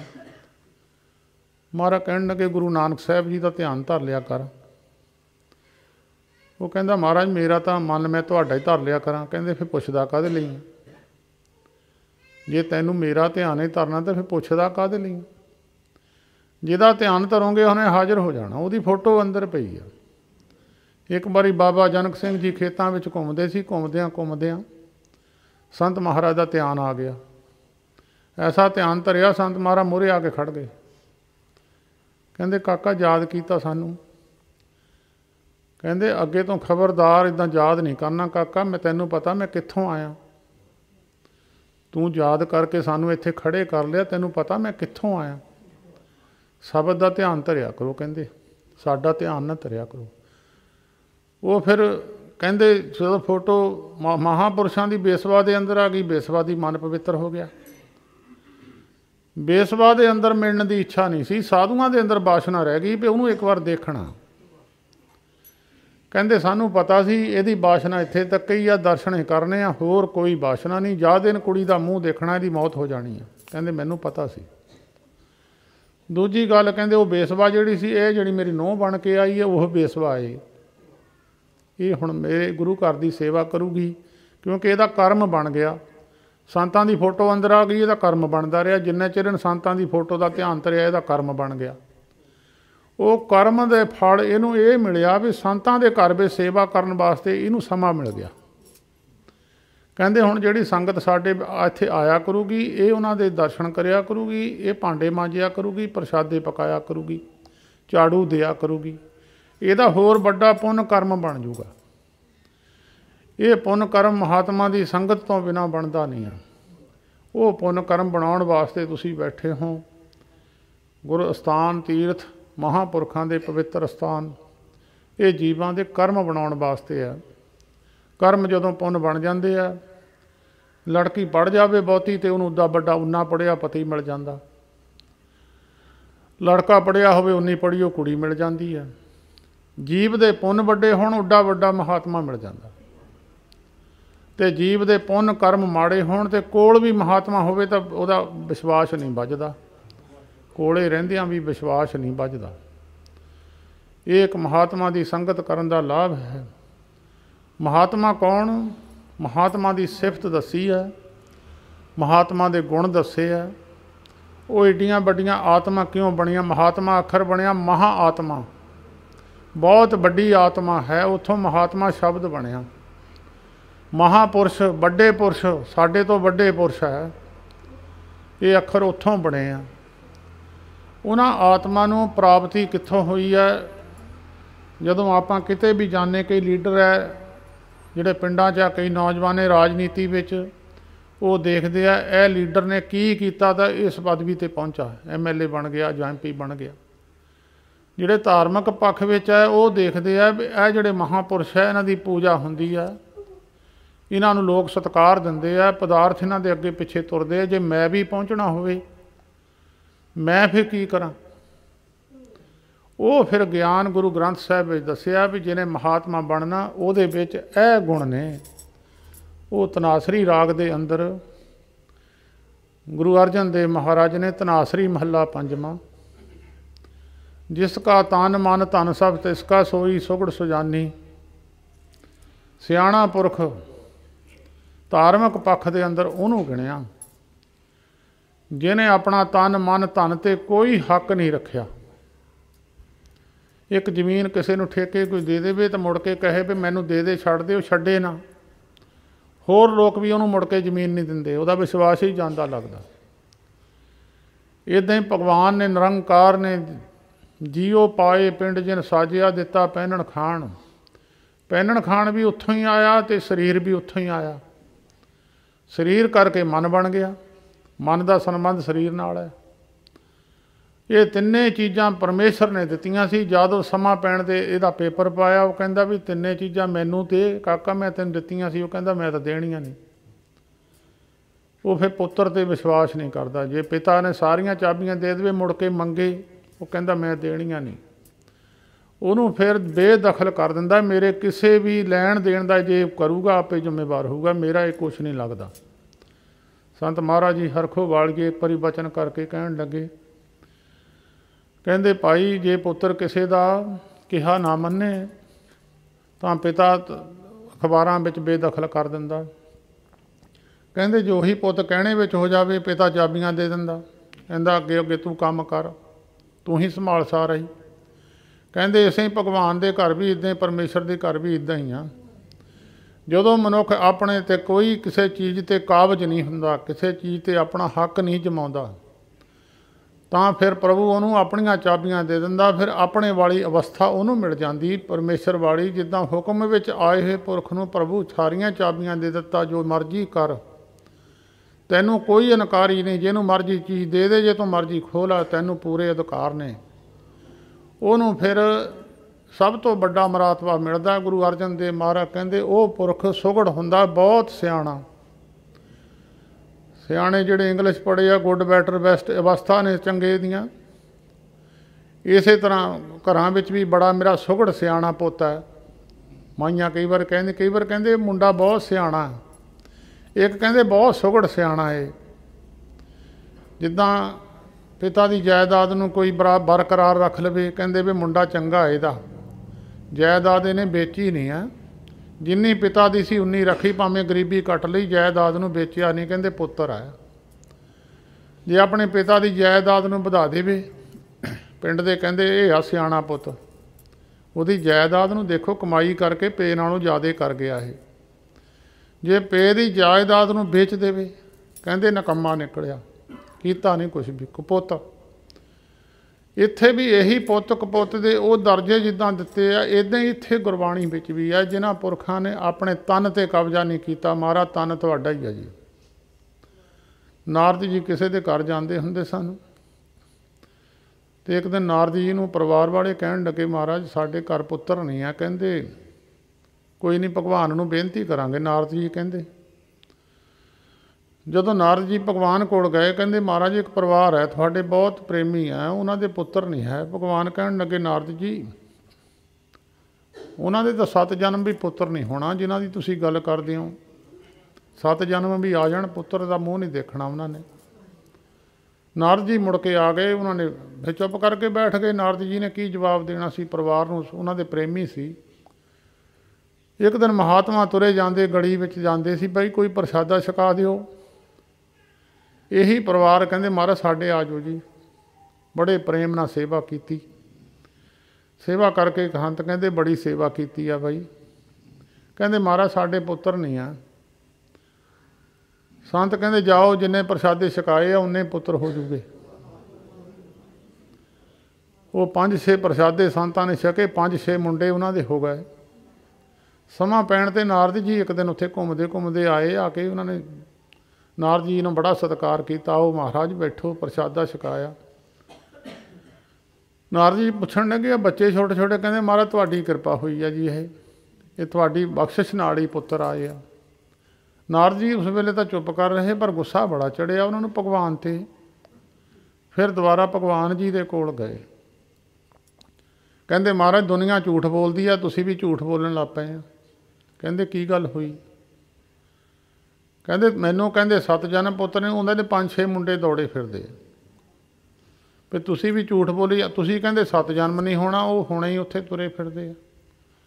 ਭਗਵਾਨ ਕਹਿਣ ਲੱਗੇ ਨਾਰਦ ਜੀ ਮੇਰੇ ਦਿਲ 'ਤੇ ਦਰਦ ਹੁੰਦੀ ਆ, ਦਵਾਈ ਲਿਆ ਦਿਓ, ਫਿਰ ਮੈਂ ਤੁਹਾਨੂੰ ਬਾਅਦ ਵਿੱਚ ਠੀਕ ਹੋ ਕੇ ਜਵਾਬ ਦਿੰਦਾ। ਕਹਿੰਦੇ ਮਹਾਰਾਜ ਕਿਹੜੀ ਚੀਜ਼ ਨਾਲ ਆਰਾਮ ਆਊਗਾ? ਕਹਿੰਦੇ ਸਾਹ ਰਗ, ਬੰਦੇ ਦੀ ਸਾਹ ਰਗ ਦਾ ਲਹੂ ਲਿਆ, ਮੈਨੂੰ ਉਹਦੇ ਨਾਲ ਆਰਾਮ ਆਉਣਾ। ਨਾਰਦ ਜੀ ਘੁੰਮਦੇ ਫਿਰਦੇ ਖੰਡਾਂ ਬ੍ਰਹਿਮੰਡਾਂ ਵਿੱਚ, ਕਿਸੇ ਨੂੰ ਪੁੱਛਣ ਭਾਈ ਸਾਹ ਰਗ ਦਾ ਲਹੂ? ਕਹਿੰਦੇ ਵੀ ਨਹੀਂ, ਮੁਸ਼ਕਿਲ ਹੈ, ਆਪਣੀ ਮੌਤ ਕਿੱਦਾਂ ਕਰਾ ਲਈਏ? ਰੱਬ ਨੇ ਸਾਹ ਰਗ ਦਾ ਲਹੂ ਕੀ ਕਰਨਾ? ਮੂਹਰੇ 20 ਗੱਲਾਂ ਕਰਦੇ ਸੀ, ਉਹ ਕੋਈ ਨਾ ਮੰਨਿਆ। ਸਾਰੇ ਘੁੰਮਦੇ ਘੁੰਮਦੇ ਨਾਰਦ ਜੀ ਇੱਕ ਸੰਤਾਂ ਕੋਲ ਗਏ। ਸੰਤ ਜੰਗਲ ਵਿੱਚ ਬੈਠੇ ਸੀ। ਉਹਨਾਂ ਨੂੰ ਜਾ ਕੇ ਕਹਿਣ ਲੱਗੇ ਮਹਾਰਾਜ ਤੁਸੀਂ ਇਕੱਲੇ ਹੀ ਆ, ਤੁਹਾਡਾ ਇੱਥੇ ਹੈ ਵੀ ਕੋਈ ਨਹੀਂ, ਕੋਈ ਚੇਲਾ ਚਪਟਾ, ਕੋਈ ਧੀ ਪੁੱਤ ਹੈ ਨਹੀਂ, ਤੁਸੀਂ ਇਕੱਲੇ ਹੀ ਰਹਿੰਦੇ ਹੋ। ਮਹਾਰਾਜ ਜੇ ਤੁਹਾਡੀ ਸਾਹ ਰਗ ਦਾ ਲਹੂ ਪ੍ਰਭੂ ਦੇ ਕੰਮ ਆ ਜਾਵੇ। ਮਹਾਰਾਜ ਦੇ ਉਹਨਾਂ ਨੂੰ ਸਰੀਰਕ ਕਸ਼ਟ ਹੈ, ਉਹ ਕਹਿੰਦੇ ਇਹਦੇ ਨਾਲ ਹੀ ਹਟਣਾ।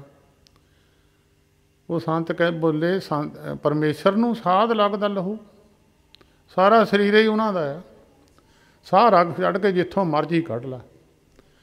ਕਹਿੰਦੇ ਮੈਨੂੰ ਹੀ ਲੈ ਚੱਲ, ਮੈਂ ਹੀ ਪ੍ਰਭੂ ਤੋਂ ਜਿੱਥੇ ਉਹ ਕੱਢੂ ਉਹਨਾਂ ਨੂੰ ਹੋਰ ਸਾਹ ਰੱਖਦਾ, ਜੇ ਹੋਰ ਦੀ ਜ਼ਰੂਰਤ ਪਈ ਉੱਥੋਂ ਕੱਢ ਲੂਗੇ।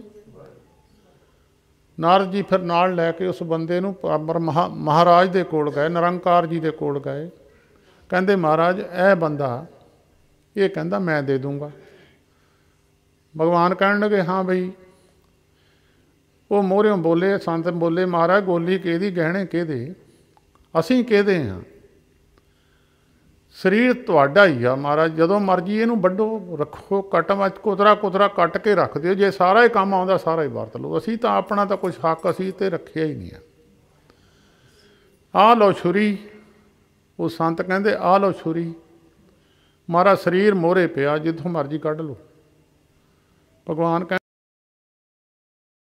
ਬੰਦਾ ਜੇ ਕੋਈ ਮੈਨੂੰ ਗੱਲ ਕਹੇ ਤਾਂ ਮੈਂ ਮੁੱਕਰ ਜਾਊਂਗਾ। ਇਹ ਜਿਹੜੇ ਬੰਦੇ ਮੈਨੂੰ ਆਪਣਾ ਆਪ ਅਰਪਣ ਕਰਕੇ ਬੈਠੇ, ਮੈਂ ਕੋਈ ਮੁੱਕਰ ਜਾਊਂ ਕਿਸੇ ਗੱਲ ਤੋਂ? ਤੂੰ ਨਹੀਂ ਦੇ ਦਿੱਤਾ, ਤੂੰ ਨੱਠਾ ਫਿਰਦਾ ਰਿਹਾ ਖੰਡਾਂ ਬ੍ਰਹਮੰਡਾਂ 'ਚ, ਤੂੰ ਨਹੀਂ ਮੈਨੂੰ ਦਿੱਤਾ ਸੇ ਆਪਣਾ ਸਾਹ ਰੱਖਦਾ ਲਹੂ। ਇਹ ਬੰਦੇ ਜਿਨ੍ਹਾਂ ਨੇ ਮੈਨੂੰ ਆਪਣਾ ਜਨਮ ਅਰਪਣ ਕਰ ਦਿੱਤਾ, ਆਪਣਾ ਤਨ ਮਨ ਧਨ ਸਭ ਅਰਪਣ ਕਰ ਦਿੱਤਾ, ਕਹਿੰਦੇ ਮੈਨੂੰ ਸਾਰਾ ਕੁਛ ਅਰਪਣ ਕਰਕੇ ਬੈਠੇ ਆ। ਬਹੁਤ ਜਨਮ ਵਿਛਰੇ ਥੇ ਮਾਧੋ, ਜਨਮ ਤੁਮਾਰੇ ਲੇਖੇ, ਮਹਾਰਾਜ ਤੁਹਾਡੇ ਲੇਖੇ ਹੀ ਆ ਜੀ ਸਾਰਾ ਕੁਛ। ਕਹਿੰਦੇ ਇਹਨਾਂ ਦਾ ਕੀਤਾ ਮੈਂ ਮੋੜ ਸਕਦਾ?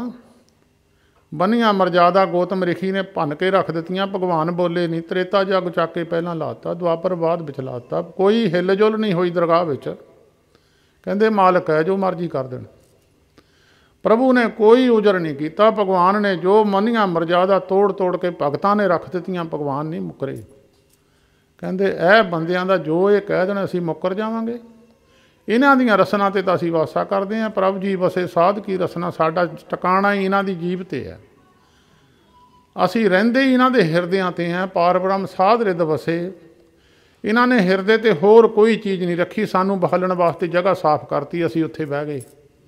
ਬਾਕੀ ਲੋਕਾਂ ਨੇ ਕੋਈ ਧੀ, ਕੋਈ ਪੁੱਤ, ਕੋਈ ਭੈਣ, ਕੋਈ ਭਰਾ, ਕੋਈ ਜ਼ਮੀਨ, ਹੋਰ ਅਰਲਮ ਗਰਲਮ ਅੰਦਰ ਰੱਖਿਆ ਹੋਇਆ। ਕਹਿੰਦੇ ਜਗ੍ਹਾ ਹੀ ਨਹੀਂ ਤਾਂ ਬੈਠੀਏ ਕਿੱਥੇ? ਗੁਰੂ ਅਰਜਨ ਦੇਵ ਮਹਾਰਾਜ ਕਹਿੰਦੇ ਜਿਸ ਪੁਰਖ ਨੇ ਤਨ ਮਨ ਧਨ ਗੁਰੂ ਦੇ ਅਰਪਣ ਕਰ ਦਿੱਤਾ, ਬਹੁਤ ਸਿਆਣਾ ਹੈ, ਬਹੁਤ ਸੁਗੜ ਹੈ। ਐਸੇ ਪੁਰਸ਼ ਦੇ ਕੋਲੋਂ ਜੇ ਤੁਸੀਂ ਦੁੱਖ ਸੁੱਖ ਦੱਸਣਾ ਤਾਂ ਉਹਨੂੰ ਜਾ ਕੇ ਦੱਸੋ, ਤਿਨ ਹੀ ਸੁਣਿਆ ਦੁੱਖ ਸੁੱਖ ਮੇਰਾ। ਤੁਸੀਂ ਹੁਣ ਗੁਰੂ ਗ੍ਰੰਥ ਸਾਹਿਬ ਜੀ ਮੂਹਰੇ ਅਰਦਾਸ ਕਰ ਦਿੱਤੀ, ਤੁਹਾਨੂੰ ਨਹੀਂ ਪਤਾ ਪ੍ਰਵਾਨ ਹੋਈ ਹੈ ਕਿ ਨਹੀਂ, ਕਿਸੇ ਨੂੰ ਪਤਾ ਨਹੀਂ ਹੈ, ਜਵਾਬ ਨਹੀਂ ਆਊਗਾ ਮੂਹਰਿਓਂ। ਤੁਹਾਡਾ ਵਿਸ਼ਵਾਸ ਹੈ ਵੀ ਅਸੀਂ ਅਰਦਾਸ ਕਰ ਦਿੱਤੀ, ਮਹਾਰਾਜ ਸੁਣ ਲਈ ਹੋਣੀ ਹੈ, ਕੀ ਪਤਾ ਸੁਣੀ ਹੈ ਕਿ ਨਹੀਂ ਹੈ। ਉਹਦਾ ਜਵਾਬ ਤੁਹਾਨੂੰ ਉਹ ਦਊਗਾ ਜਿਹੜਾ ਸਰੀਰ ਗੁਰੂ ਗ੍ਰੰਥ ਸਾਹਿਬ ਦਾ ਸਰੂਪ ਬਣ ਕੇ ਜਿਨ ਤਨ ਮਨ ਧਨ ਅਰਪਣ ਕੀਤਾ, ਚਾਬੀਆਂ ਉਹਨੂੰ ਫੜਾਤੀਆਂ, ਇਹਦੇ ਕੋਲ ਜਾਓ, ਇਹ ਤੁਹਾਨੂੰ ਦਊਗਾ ਜਵਾਬ। ਸੰਤ ਮਹਾਰਾਜ ਜੀ ਬਾਬਾ ਸੇਵਾ ਸਿੰਘ ਨੂੰ ਇਹ ਗੱਲ ਕਹੀ ਸੀ ਕਾਰ ਸੇਵਾ ਵਾਲਿਆਂ ਨੂੰ, ਸੇਵਾ ਸਿਆਂ ਅੱਗੇ ਤੋਂ ਮਾਇਆ ਮੁੱਕ ਗਈ, ਮੰਗਣ ਨਾ ਜਾਈ। ਗੁਰੂ ਗ੍ਰੰਥ ਸਾਹਿਬ ਜੀ ਨੂੰ ਬੇਨਤੀ ਕਰਦੇ, ਮਾਇਆ ਤੈਨੂੰ ਪਹੁੰਚ ਜੂਗੀ। ਅਰਦਾਸ ਇੱਥੇ ਕੀਤੀ ਆ, ਮਹਾਤਮਾ ਕਿੱਥੇ ਬੈਠਾ? ਉਹਨੇ ਅਰਦਾਸ ਫੜ ਲਈ ਉਹਦੀ। ਇਹ ਕੀ ਅਰਦਾਸ ਕਰਕੇ ਆਇਆ, ਉਹਨੂੰ ਫੜ ਲਿਆ, ਮੋਹਰੇ ਕੀ ਬੋਲ ਕੇ ਆਇਆ ਇਹ? ਉਹਨੇ ਦੱਸੀ ਆ ਵੀ ਜਿਹਨੇ ਆਪਣਾ ਤਨ ਮਨ ਇਹਨੂੰ ਅਰਪਣ ਕੀਤਾ ਸੀ, ਇਹਨੇ ਉਹਨੂੰ ਦੇ ਦਿੱਤਾ ਸਾਰਾ ਕੁਛ। ਕਹਿੰਦੇ ਤਿੰਨ ਹੀ ਸੁਣਿਆ ਦੁੱਖ ਸੁੱਖ ਮੇਰਾ। ਉਹਦੇ ਕੋਲ ਜਾ ਕੇ ਦੁੱਖ ਸੁੱਖ ਸੁਣਾਓ, ਉਹ ਦੱਸੂਗਾ ਮਿਟੂਗਾ ਕਿ ਨਹੀਂ ਮਿਟੂਗਾ, ਉਹ ਦੱਸੂਗਾ ਪ੍ਰਵਾਨ ਹੋਊਗੀ ਗੱਲ ਕਿ ਨਹੀਂ ਹੋਊਗੀ, ਉਹ ਮੋਹਰੇ ਉਸੇ ਵੇਲੇ ਕਰ ਦੂਗਾ। ਇਹ ਅਵਸਥਾ ਉਸ ਪੁਰਖ ਨੂੰ ਪ੍ਰਾਪਤ ਹੁੰਦੀ ਹੈ, ਉਹਨੂੰ ਦੁਨੀਆ ਸਾਰੀ ਮੰਨਦੀ ਹੈ, ਉਹਨੂੰ ਗੁਰੂ ਦਾ ਰੂਪ ਕਰਕੇ ਮੰਨਦੇ ਆ। ਇਹ ਗੁਰੂ ਗ੍ਰੰਥ ਸਾਹਿਬ ਜੀ ਮਹਾਰਾਜ ਦੀ ਪਵਿੱਤਰ ਬਾਣੀ ਹਾਜ਼ਰ ਤੇ ਨਾਜ਼ਰ, ਨਾ ਨਜ਼ਰ ਵਿੱਚ ਹੈ ਨਾ ਹਾਜ਼ਰ। ਨਾਜ਼ਰ ਦਾ ਮਤਲਬ ਹੈ ਹਾਜ਼ਰ, ਤੇ ਹਾਜ਼ਰ ਵੀ ਹੈ ਤੇ ਨਾਜ਼ਰ ਵੀ ਹੈ, ਨਾ ਨਜ਼ਰ ਵਿੱਚ ਹੈ। ਹਾਜ਼ਰ ਉਹ ਹੈ ਜਦੋਂ ਨਜ਼ਰ ਵਿੱਚ ਉਹ ਆਵੇਗਾ ਜਿਹਦੇ ਅੰਦਰ ਇਹ ਬੈਠੇ ਹੋਣਗੇ। ਸੰਤ ਬਾਬਾ ਅਤਰ ਸਿੰਘ ਜੀ ਮਹਾਰਾਜ ਮਸਤੂਆਣੇ ਵਾਲੇ, ਇਹ ਕੱਟੜਵਾਦ ਦੇ ਨਾਲ ਉਹਨਾਂ ਦਾ ਸਵਾਲ ਜਵਾਬ ਹੋਏ, ਤਾਂ ਬਾਬਾ ਜੀ ਨੇ ਬੜੇ ਪਿਆਰ ਨਾਲ ਉਹਨੂੰ ਇੱਕ ਗੱਲ ਕਹੀ, ਗੁਰਮੁਖੋ ਸਰਬ ਸਾਂਝਾ ਗਿਆਨ ਹੈ, ਇਹ ਇਕੱਲੇ ਸਿੱਖਾਂ ਵਾਸਤੇ ਨਹੀਂ ਹੈ। ਜਿਹੜਾ ਵੀ ਕੋਈ ਗੁਰੂ ਨੂੰ ਮਿਲਣ ਵਾਲਾ ਪੁਰਖ ਹੈ ਉਹਦੇ ਵਾਸਤੇ ਗਿਆਨ ਹੈ, ਕਿਸੇ ਧਰਮ ਦਾ ਹੀ ਹੋਵੇ। ਬਾਬਾ ਅਤਰ ਸਿੰਘ ਜੀ ਮਹਾਰਾਜ, ਕਈ ਕੱਟੜਵਾਦ ਹੈਗੇ ਆ, ਗੁਰੂ ਗ੍ਰੰਥ ਸਾਹਿਬ ਨੂੰ ਮੰਨੋ, ਕਿਸੇ ਨੂੰ ਮੰਨੋ ਨਾ। ਬਾਬਾ ਅਤਰ ਸਿੰਘ ਜੀ ਮਹਾਰਾਜ ਫਿਰ ਬਚਨ ਕਰਕੇ ਕਹਿਣ ਲੱਗੇ, ਕਹਿੰਦੇ ਗੁਰਮੁਖਾ ਇੱਕ ਕਾਗਜ਼ ਦਾ ਟੁਕੜਾ ਬਾਜ਼ਾਰੋਂ ਲੈ ਆਈਏ, ਉਹਨੂੰ ਕਹਿੰਦੇ ਚੌਰਸ ਕੱਟ ਲਈਏ, ਉਹਦੇ 'ਤੇ ਲਿਖਦੀ ਹੈ ਗੁਰਬਾਣੀ। ਕਹਿੰਦੇ ਉਹਨੂੰ ਤੁਸੀਂ ਗੁਰੂ ਰੂਪ ਮੰਨਦੇ ਆ, ਉਹਨੂੰ ਮੱਥਾ ਟੇਕਦੇ। ਜੇ ਉਹੀ ਬਾਣੀ ਕਿਸੇ ਦੇ ਹਿਰਦੇ 'ਤੇ ਲਿਖ ਦਈਏ ਉਹਨੂੰ ਕੀ ਮੰਨੋਗੇ? ਕਿਸੇ ਦੇ ਹਿਰਦੇ 'ਤੇ ਉਹੀ ਬਾਣੀ ਲਿਖਦੀ ਹੈ, ਕੀ ਮੰਨੋਗੇ? ਉਸੇ ਹੀ ਕਾਗਜ਼ 'ਤੇ ਜੇ ਚਿੱਠੀ ਲਿਖ ਦਈਏ, ਜਾਂ ਚਿੱਠੀ ਸਦਾ ਵਾਸਤੇ ਜਿੰਦਿਆਂ 'ਚ ਕੈਦ ਹੋ ਜਾਂਦੀ ਜਾਂ ਨਾਲੀਆਂ 'ਚ ਰੁਲਦੀ ਆ, ਉਹਦਾ ਚਿੱਠੀ ਦਾ ਹਸ਼ਰ ਹੈ। ਕਾਗਜ਼ ਦੀ ਇੰਨੀ ਕੀਮਤ ਵੱਧ ਗਈ। ਗੁਰੂ ਗ੍ਰੰਥ ਸਾਹਿਬ ਦੀ ਪਵਿੱਤਰ ਬਾਣੀ ਕਾਗਜ਼ 'ਤੇ ਲਿਖੀ ਹੈ, ਦੁਨੀਆ ਮੱਥਾ ਟੇਕਦੀ, ਹੱਥ ਧੋ ਕੇ ਹੱਥ ਲਾਉਂਦੀ ਆ। ਅਤੇ ਜੇ ਤੇ ਚਿੱਠੀ ਲਿਖ ਦਿੱਤੀ ਉਸੇ ਕਾਗਜ਼ 'ਤੇ ਤਾਂ ਉਹਨੂੰ ਦੁਨੀਆ ਮੱਥਾ ਨਹੀਂ ਟੇਕਦੀ, ਚੱਕ ਕੇ ਸੁੱਟ ਦਿੰਦੇ ਇੱਧਰ ਉੱਧਰ, ਨਾਲੀਆਂ 'ਚ ਰੁਲਦੀ ਫਿਰਦੀ ਆ। ਜਾਂ ਫਿਰ ਲੁਕੋ ਕੇ ਰੱਖ ਲੈਂਦੇ, ਦੂਜਾ ਬੰਦਾ ਨਾ ਪੜ੍ਹ ਲਵੇ। ਜਿੰਦਿਆਂ 'ਚ ਕੈਦ ਹੋ ਜਾਂਦੀ ਹੈ, ਬੰਧਨਾਂ 'ਚ ਪੈ ਜਾਂਦੀ ਹੈ ਉਹ। ਇਹ ਕਾਗਜ਼ ਬੰਧਨਾਂ ਤੋਂ ਮੁਕਤ ਹੋ ਜਾਂਦਾ। ਕਹਿੰਦੇ ਪੁਰਖਾ ਜਿਨ੍ਹਾਂ ਦੇ ਅੰਦਰ ਗੁਰਬਾਣੀ ਹੈ, ਉਹ ਪੁਰਖਾਂ ਦਾ ਸਤਿਕਾਰ ਦੁਨੀਆ ਵਿੱਚ ਗੁਰੂ ਗ੍ਰੰਥ ਸਾਹਿਬ ਜਿੰਨਾ ਹੋਇਆ। ਸੰਤ ਮਹਾਰਾਜ ਜੀ ਬੈਠੇ ਸਨ, ਅੰਦਰ ਗੁਰਮੁਖਾਂ ਨੇ ਭੋਗ ਲਵਾਤਾ ਗੁਰੂ ਗ੍ਰੰਥ ਸਾਹਿਬ ਜੀ ਮਹਾਰਾਜ ਨੂੰ ਕੜਾਹ ਪ੍ਰਸਾਦ ਦੀ ਦੇਗ ਦਾ। ਮਗਰੋਂ ਸੇਵਾਦਾਰ ਗਿਆ, ਕਹਿੰਦਾ ਮਹਾਰਾਜ ਪ੍ਰਸ਼ਾਦਾ ਛਕ ਲਓ ਜੀ। ਕਹਿੰਦੇ ਮੇਰੀ ਸਿਹਤ ਨਹੀਂ ਚੰਗੀ, ਮੂੰਹ 'ਤੇ ਕੱਪੜਾ ਬੰਨ੍ਹਿਆ ਹੋਇਆ ਸੀ। ਕਹਿੰਦੇ ਮਹਾਰਾਜ ਹੁਣ ਤਾਂ ਤੁਸੀਂ ਚੰਗੇ ਭਲੇ ਬੈਠੇ ਸੀ। ਕਹਿੰਦੇ ਜਿਹਨੇ ਕੜਾਹ ਪ੍ਰਸ਼ਾਦ ਨੂੰ ਭੋਗ ਲਵਾਇਆ ਉਹਨੂੰ ਸੱਦ ਕੇ ਲਿਆ।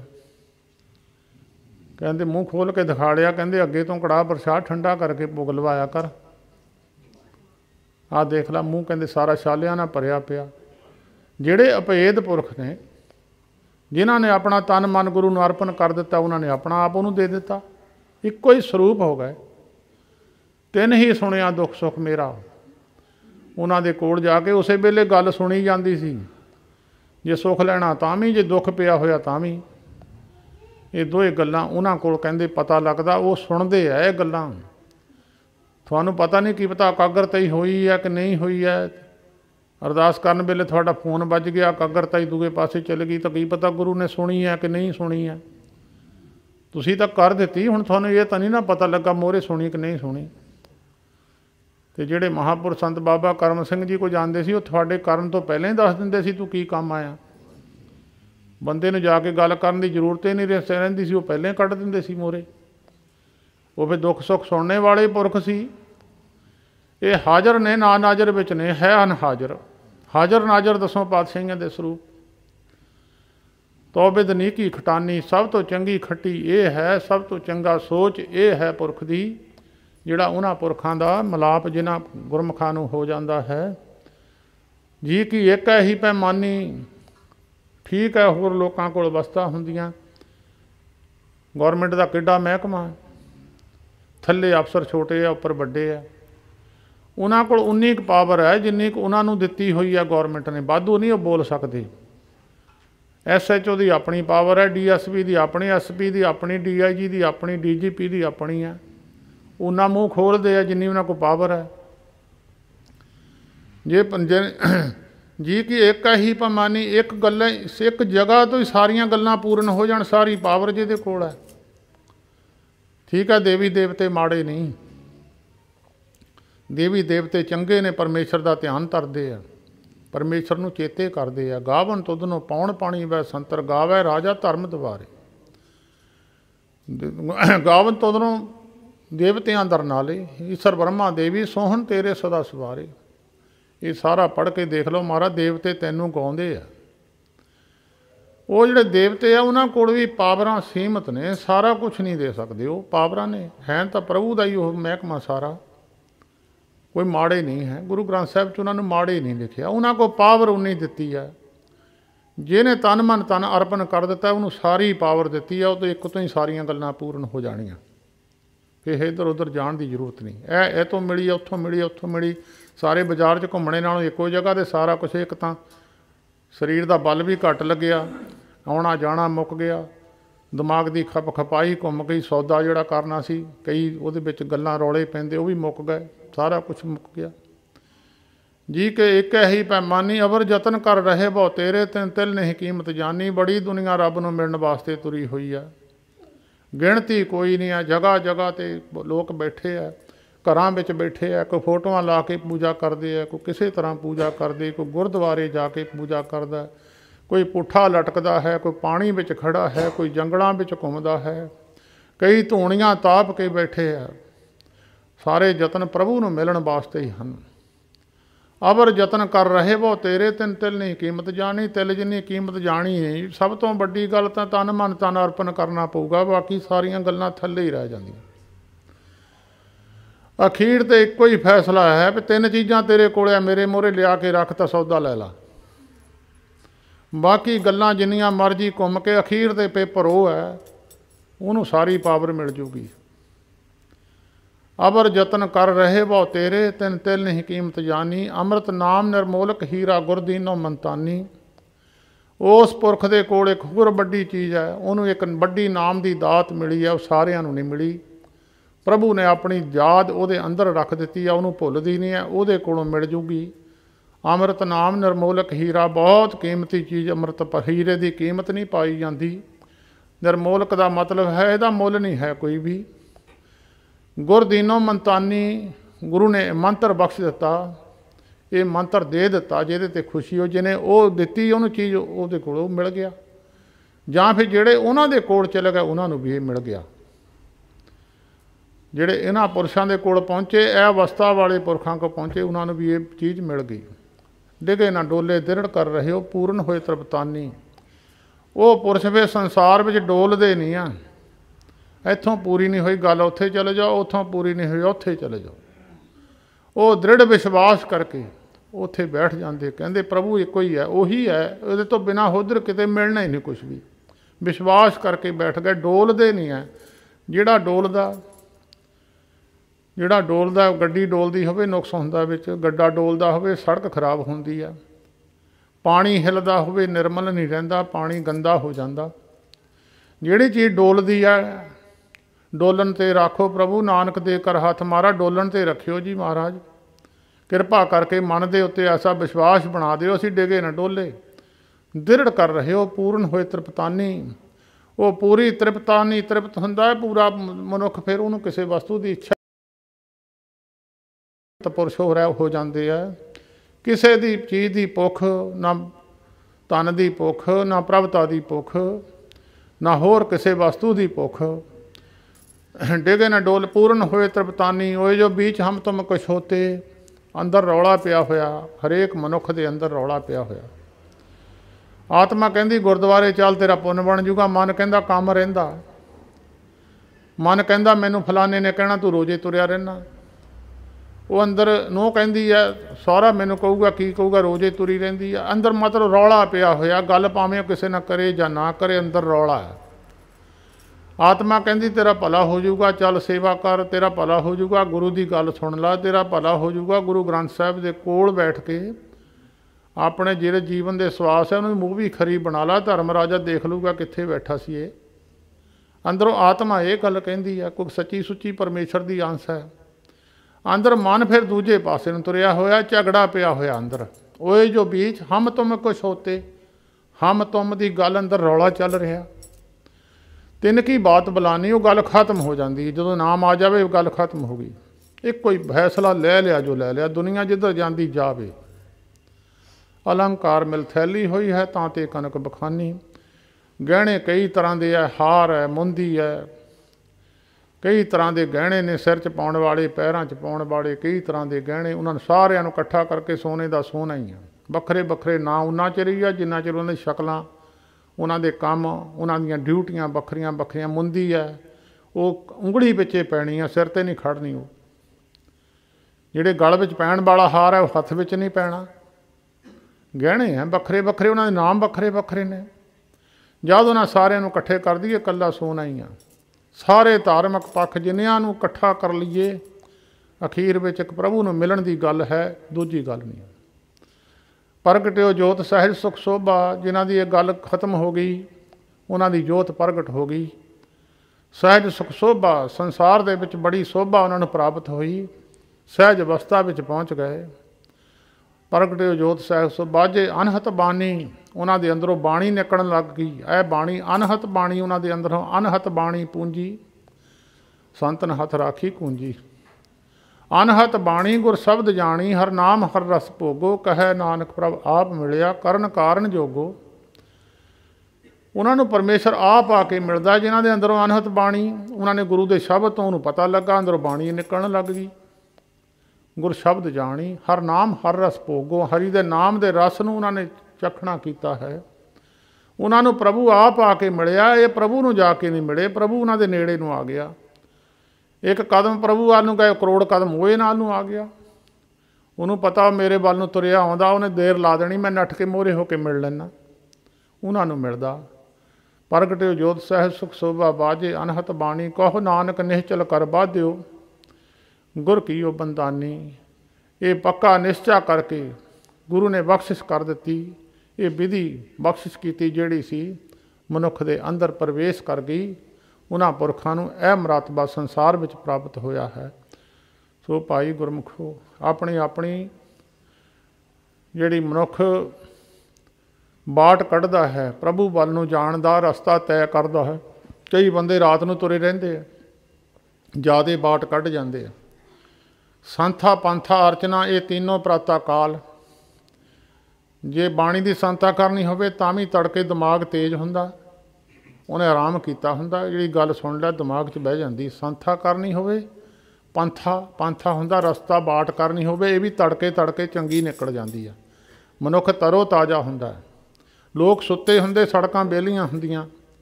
ਸੰਥਾ ਪੰਥਾ ਅਰਚਨਾ, ਪ੍ਰਭੂ ਦੀ ਪੂਜਾ ਕਰਨੀ ਹੈ। ਇਹ ਵੀ ਸਵੇਰੇ ਸਵੇਰੇ ਆ। ਸਵੇਰੇ ਉੱਠ ਕੇ ਕਈ ਪੁਰਖ ਰਾਤ ਨੂੰ ਵੀ ਨਹੀਂ ਸੌਂਦੇ, ਮਹਾਂਪੁਰਖ ਰਾਤ ਨੂੰ ਵੀ ਨਹੀਂ ਸੌਂਦੇ। ਆਪਣੀ ਬਾਟ ਤੈਅ ਕਰ ਰਹੇ ਉੱਥੇ ਤੱਕ ਪਹੁੰਚਣ ਦੀ। ਨਦੀ ਦਿਨ ਰਾਤ ਤੁਰੀ ਰਹਿੰਦੀ ਹੈ ਸਮੁੰਦਰ ਨੂੰ ਮਿਲਣ ਵਾਸਤੇ। ਦਿਨ ਰਾਤ ਉਹ ਨਦੀ ਰੁਕਦੀ ਨਹੀਂ ਹੈ। ਇਸੇ ਤਰ੍ਹਾਂ ਇਹ ਵੀ ਨਦੀਆਂ ਵਾਂਗਰ ਜਿਹੜੇ ਮਹਾਤਮਾ ਨੇ, ਉਹ ਮਹਾਤਮਾ ਵੀ ਦਿਨ ਰਾਤ ਬਹਿੰਦੇ ਨਹੀਂ ਹੈ। ਉਹਨਾਂ ਦੇ ਵਿੱਚੋਂ ਕਈ ਲੋਕ ਆਪਣੇ ਨਹਿਰਾਂ ਕੱਢ ਲੈਂਦੇ ਆ, ਕਈ ਲੋਕ ਖੇਤਾਂ ਨੂੰ ਸਿੰਜ ਲੈਂਦੇ ਆ, ਕਈ ਲੋਕ ਧਰਤੀ ਹਰੀ ਭਰੀ ਕਰ ਲੈਂਦੇ ਆ। ਜਿਹੜੇ ਉਹਨਾਂ ਦੇ ਨੇੜੇ ਹੁੰਦੇ ਆ, ਦਰਿਆ ਦੇ ਨੇੜੇ, ਉਹਨਾਂ ਨੂੰ ਇਹ ਚੀਜ਼ ਮਿਲ ਜਾਂਦੀ ਆ, ਉਹ ਹਰੀ ਭਰੇ ਆਨੰਦ ਲੈਂਦੇ ਆ। ਸੋ ਸਾਰਿਆਂ ਦਾ ਧੰਨਵਾਦ ਹੈ ਜੀ। ਇੰਨੇ ਬਚਨ ਪ੍ਰਵਾਨ ਕਰਨੇ। ਇੱਕ ਸ਼ਬਦ ਹੁਣ ਰਾਗੀ ਸਿੰਘ ਪੜ੍ਹਨਗੇ, ਬਹੁਤਾ ਲੰਮਾ ਸਮਾਂ ਨਹੀਂ ਲਾਉਣਾ। ਕਿ ਜੇ ਲੋੜ ਨਾਲੋਂ ਵਾਧੂ ਰੋਟੀ ਖਾ ਲਈ, ਉਹ ਵੀ ਕਈ ਵਾਰੀ ਲੋੜ ਨਾਲੋਂ ਵਾਧੂ ਗਿਆਨ, ਫਿਰ ਕਈ ਵਾਰ ਚੇਤਾ ਹੀ ਨਹੀਂ ਰਹਿੰਦਾ। ਇਸ ਕਰਕੇ ਉਹਨਾਂ ਕੁ ਲਈਏ ਜਿੰਨਾ ਕੁ ਸਰੀਰ ਸੰਭਾਲ ਲਵੇ, ਅਤੇ ਬਹੁਤਿਆਂ 'ਤੇ ਬਹਿ ਹੀ ਨਹੀਂ ਹੁੰਦਾ। ਸਮਾਂ ਇੱਦਾਂ ਦਾ ਆ ਗਿਆ, ਗੋਡੇ ਕਈਆਂ ਦੇ ਦੁਖਦੇ ਆ, ਕਈਆਂ ਦੇ ਸਰੀਰਾਂ ਵਿੱਚ ਕਮੀ ਆ। ਜੇ ਜ਼ਬਰਦਸਤੀ ਫੜ ਕੇ ਕਿਸੇ ਨੂੰ ਘੇ ਦੇ ਦੀ, ਉਹਨੂੰ ਪਚਦਾ ਨਹੀਂ ਆ। ਸੋ ਉਹਨਾਂ ਕੀ ਰੱਖੀਏ ਤਾਂ ਚੰਗੀ ਗੱਲ ਹੈ। ਮਹਾਂਪੁਰਸ਼ਾਂ ਦੀ, ਸੰਤ ਬਾਬਾ ਤੀਰਥ ਸਿੰਘ ਜੀ, ਉਹਨਾਂ ਦੀ ਪ੍ਰੇਰਨਾ ਸਦਕਾ ਜੀਵਾਂ ਦਾ ਭਲਾ ਕਰਨਾ। ਉਹਨੇ ਤੁਹਾਡੇ ਤੋਂ ਕੀ ਲੈਣਾ ਕਿਸੇ ਨੇ? ਉਹਨਾਂ ਨੂੰ ਕੀ ਮਤਲਬ ਹੈ? ਲੋਕਾਂ ਦੇ ਨਾਲ ਘਰ ਛੱਡ ਕੇ ਆ ਗਏ, ਸੰਸਾਰ ਨੂੰ ਛੱਡ ਕੇ ਆ ਗਏ। ਜਿਹੜੇ ਉਹਨਾਂ ਕੋਲ ਆ ਜੂਗੇ ਉਹਨਾਂ ਦਾ ਭਲਾ ਕਰ ਦੇਣਗੇ, ਚੰਗੀ ਗੱਲ ਦੱਸ ਦੇਣਗੇ, ਮੱਤ ਦੇ ਦੇਣਗੇ। ਉਹਨਾਂ ਨੇ ਕਿਸੇ ਤੋਂ ਕੀ ਲੈਣਾ? ਮਹਾਤਮਾ ਲੋਕਾਂ ਨੇ ਸਾਡੇ ਤੋਂ ਕੁਛ ਨਹੀਂ ਲੈਣਾ, ਅਸੀਂ ਉਹਨਾਂ ਤੋਂ ਲੈਣਾ। ਅਸੀਂ ਮਹਾਤਮਾ ਦੇ ਮਗਰ ਫਿਰਦੇ ਹਾਂ। ਸੰਤ ਮਹਾਰਾਜ ਇੱਕ ਵਾਰ ਸਾਰੇ ਸੇਵਾਦਾਰ ਲੜ ਪਏ ਅਤੇ ਸਾਰੇ ਇਕੱਠੇ ਕਰਕੇ ਕਹਿਣ ਲੱਗੇ, ਦੱਸੋ ਵੀ ਤੁਹਾਡਾ ਮੈਨੂੰ ਕੀ ਲਾਭ ਹੈ? ਦੱਸੋ ਤੁਹਾਡਾ ਕੋਈ ਮੈਨੂੰ ਫਾਇਦਾ ਹੋਵੇ। ਕੋਈ ਨਹੀਂ ਬੋਲਿਆ। ਇੱਕ ਬਾਬਾ ਬਹਾਲ ਸਿੰਘ ਜੀ ਕੰਬਦੇ ਉੱਠਦੇ, ਕੰਬਦੇ ਹੱਥਾਂ ਨਾਲ, ਕਿਉਂਕਿ ਐਡੀ ਵੱਡੀ ਤਾਕਤ ਸੀ, ਮੋਹਰੇ ਬਚਨ ਕਰਨ ਦੀ ਸਮਰੱਥਾ ਹੀ ਨਹੀਂ ਸੀ। ਕਹਿੰਦੇ ਮਹਾਰਾਜ ਸਾਨੂੰ ਕੀ ਲਾਭ? ਸਾਨੂੰ ਲਾਭ ਹੈ ਮਹਾਰਾਜ, ਤੁਹਾਨੂੰ ਕੀ ਸਾਡੀ ਜ਼ਰੂਰਤ ਹੈ ਜੀ? ਅਸੀਂ ਜ਼ਰੂਰਤ ਵਾਸਤੇ ਤੁਹਾਡੇ ਚਰਨਾਂ 'ਚ ਆਏ ਹਾਂ। ਕਹਿੰਦੇ ਜੇ ਉਹੀ ਗ੍ਰਸਤੀਆਂ ਵਾਲੇ ਕੰਮ ਇੱਥੇ ਆ ਕੇ ਕਰਨੇ ਆ, ਚੱਕੋ ਆਪਣੇ ਬਸਤਰ ਨੱਠ ਜਾਓ। ਇਹ ਗੁਰੂ ਨਾਨਕ ਦਾ ਘਰ ਹੈ। ਕਹਿੰਦੇ ਇਹ ਸ਼ਹੀਦੀ ਫੌਜਾਂ ਚਲਾ ਲੂਗੀਆਂ, ਤੁਹਾਡੇ 'ਤੇ ਨਹੀਂ ਰੱਖਿਆ ਹੋਇਆ। ਸੋ ਮਹਾਂਪੁਰਖਾਂ ਤੋਂ ਅਸੀਂ ਜਿੰਨੇ ਕਦਮ ਚੱਲ ਕੇ ਆਵਾਂਗੇ, ਜਿੰਨਾ ਸਮਾਂ ਗੁਰੂ ਦੇ ਚਰਨਾਂ 'ਚ ਬੈਠਾਂਗੇ, ਲਾਭ ਹੀ ਲਾਭ ਹੈ। ਵਾਹਿਗੁਰੂ ਜੀ ਕਾ ਖਾਲਸਾ।